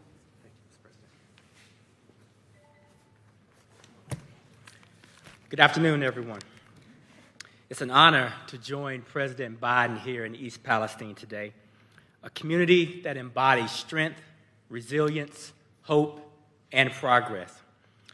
Mr. President, thank you for your laser focus on this community from day one. Thank you for directing EPA and all federal partners. And thank you, Mr. President, for what you're doing to support this community. President Biden has never forgotten East Palestine.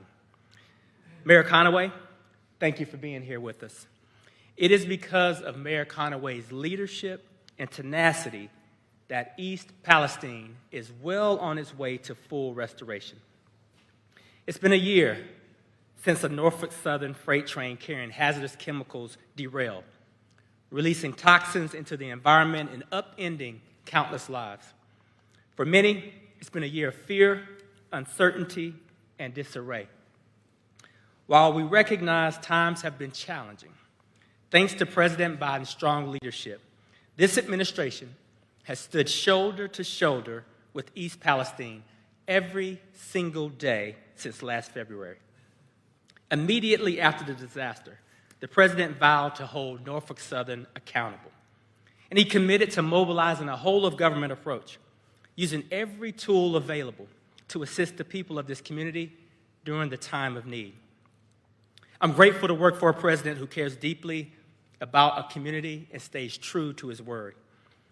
Under the president's leadership, emergency response personnel from the United States EPA arrived on scene within hours of the derailment, joining the local first responders who heroically prevented loss of life, prevented serious injury, and additional property damage in the surrounding residential areas. Folks, it's been a year of action, and I'm proud of all we have accomplished together since last February. The U.S. EPA continues to direct the cleanup in East Palestine, and to date, we've removed more than 176,000 tons of contaminated soil out of the community for safe disposal. We've shipped more than 43 million gallons of wastewater off-site, more than 6 million gallons which were treated on-site prior to safely being shipped off-site. We've collected more than 115 million air monitoring data points and more than 45,000 samples in and around the community using high-tech EPA aircraft, mobile labs, and stationary monitors. EPA's Community Welcome Center has served more than 1,200 visitors and received over 1,300 calls and is still available to this day to residents who may have questions. My agency continues to engage residents and provide information through our regular newsletter and community events. And every step of the way, as President Biden has stated, we've held Norfolk Southern accountable for the harm that they inflicted on this community.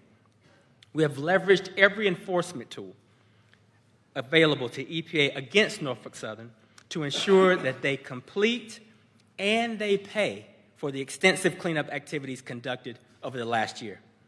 I'm grateful to our state, federal, and local partners, as well as our partners in the United States House and Senate, who have worked tirelessly to help restore this community. So many lives were upended, and so much has changed since last February.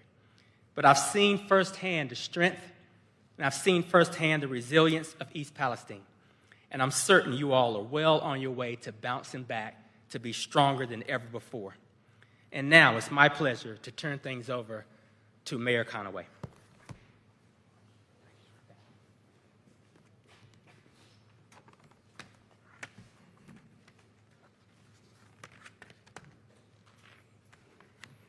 Thank you all for coming. On behalf of the Village of East Palestine, I want to welcome President Biden. As we pass the first anniversary of the train derailment, the Village of East Palestine appreciates the support from the U.S. EPA, the Department of Transportation. We'd also like to thank Governor Mike DeWine, the Ohio EPA, the Ohio EMA, and the Department of Public Safety, and all of our state and local partners that have been with us since the beginning. Our village has faced many challenges, but as a community, we have shown resilience. We will not be defined by this single event, rather our response to it and our perseverance. President Biden, your long-awaited visit to our village today allows us to focus on the things we agree with, acknowledging this disaster should have never happened, address the long-term health concerns and the economic growth of the village, and ensure this never happens again to another community. Our goal is to be collaborative and proactive, collectively taking control of what we can shape for a stronger future. This includes support of bipartisan railway legislation, federal tax relief for funds received by from Norfolk Southern, along with your unwavering support and assurances that our long-term concerns and needs will be addressed, which we have expressed here today, sir.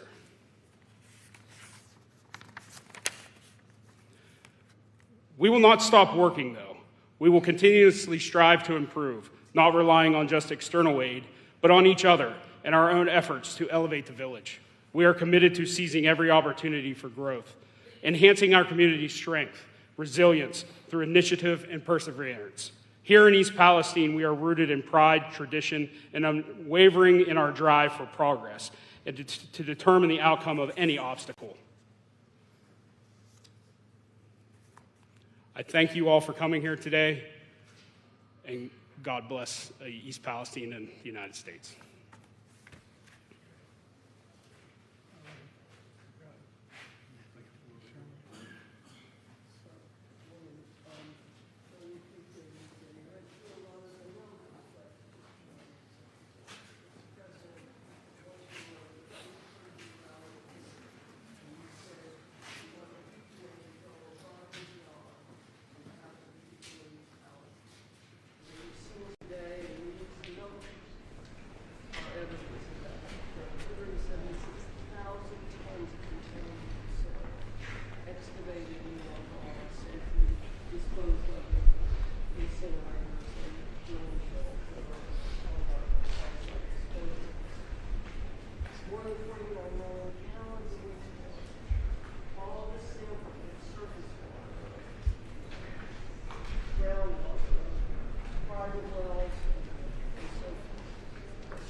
Question why it took a year. It's time to leave.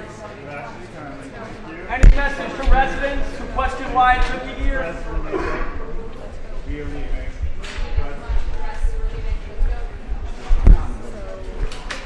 Time to go. Time to go. You're going down.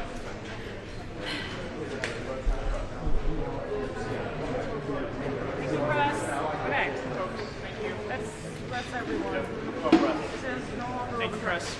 Thank you, everyone. Sorry, that's okay. Okay, thank you.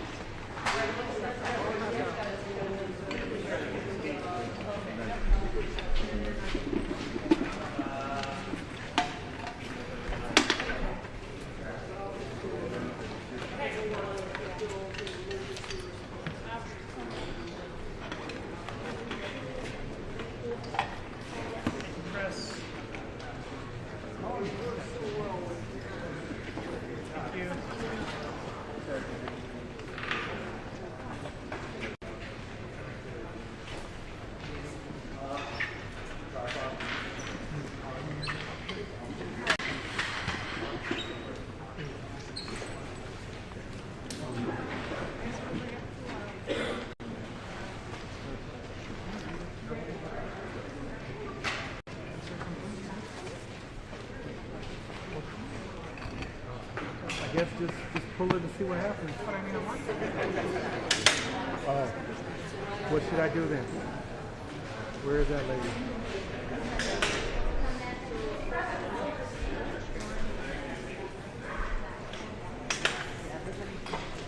Yep. Lauren. Lauren. Yep, Lauren? Yep. He's gotta go. Yep. Camera's off. We gotta go. Even though WAPA is allowed to stay? Okay. I mean, I don't mean to be annoying. It's just. You guys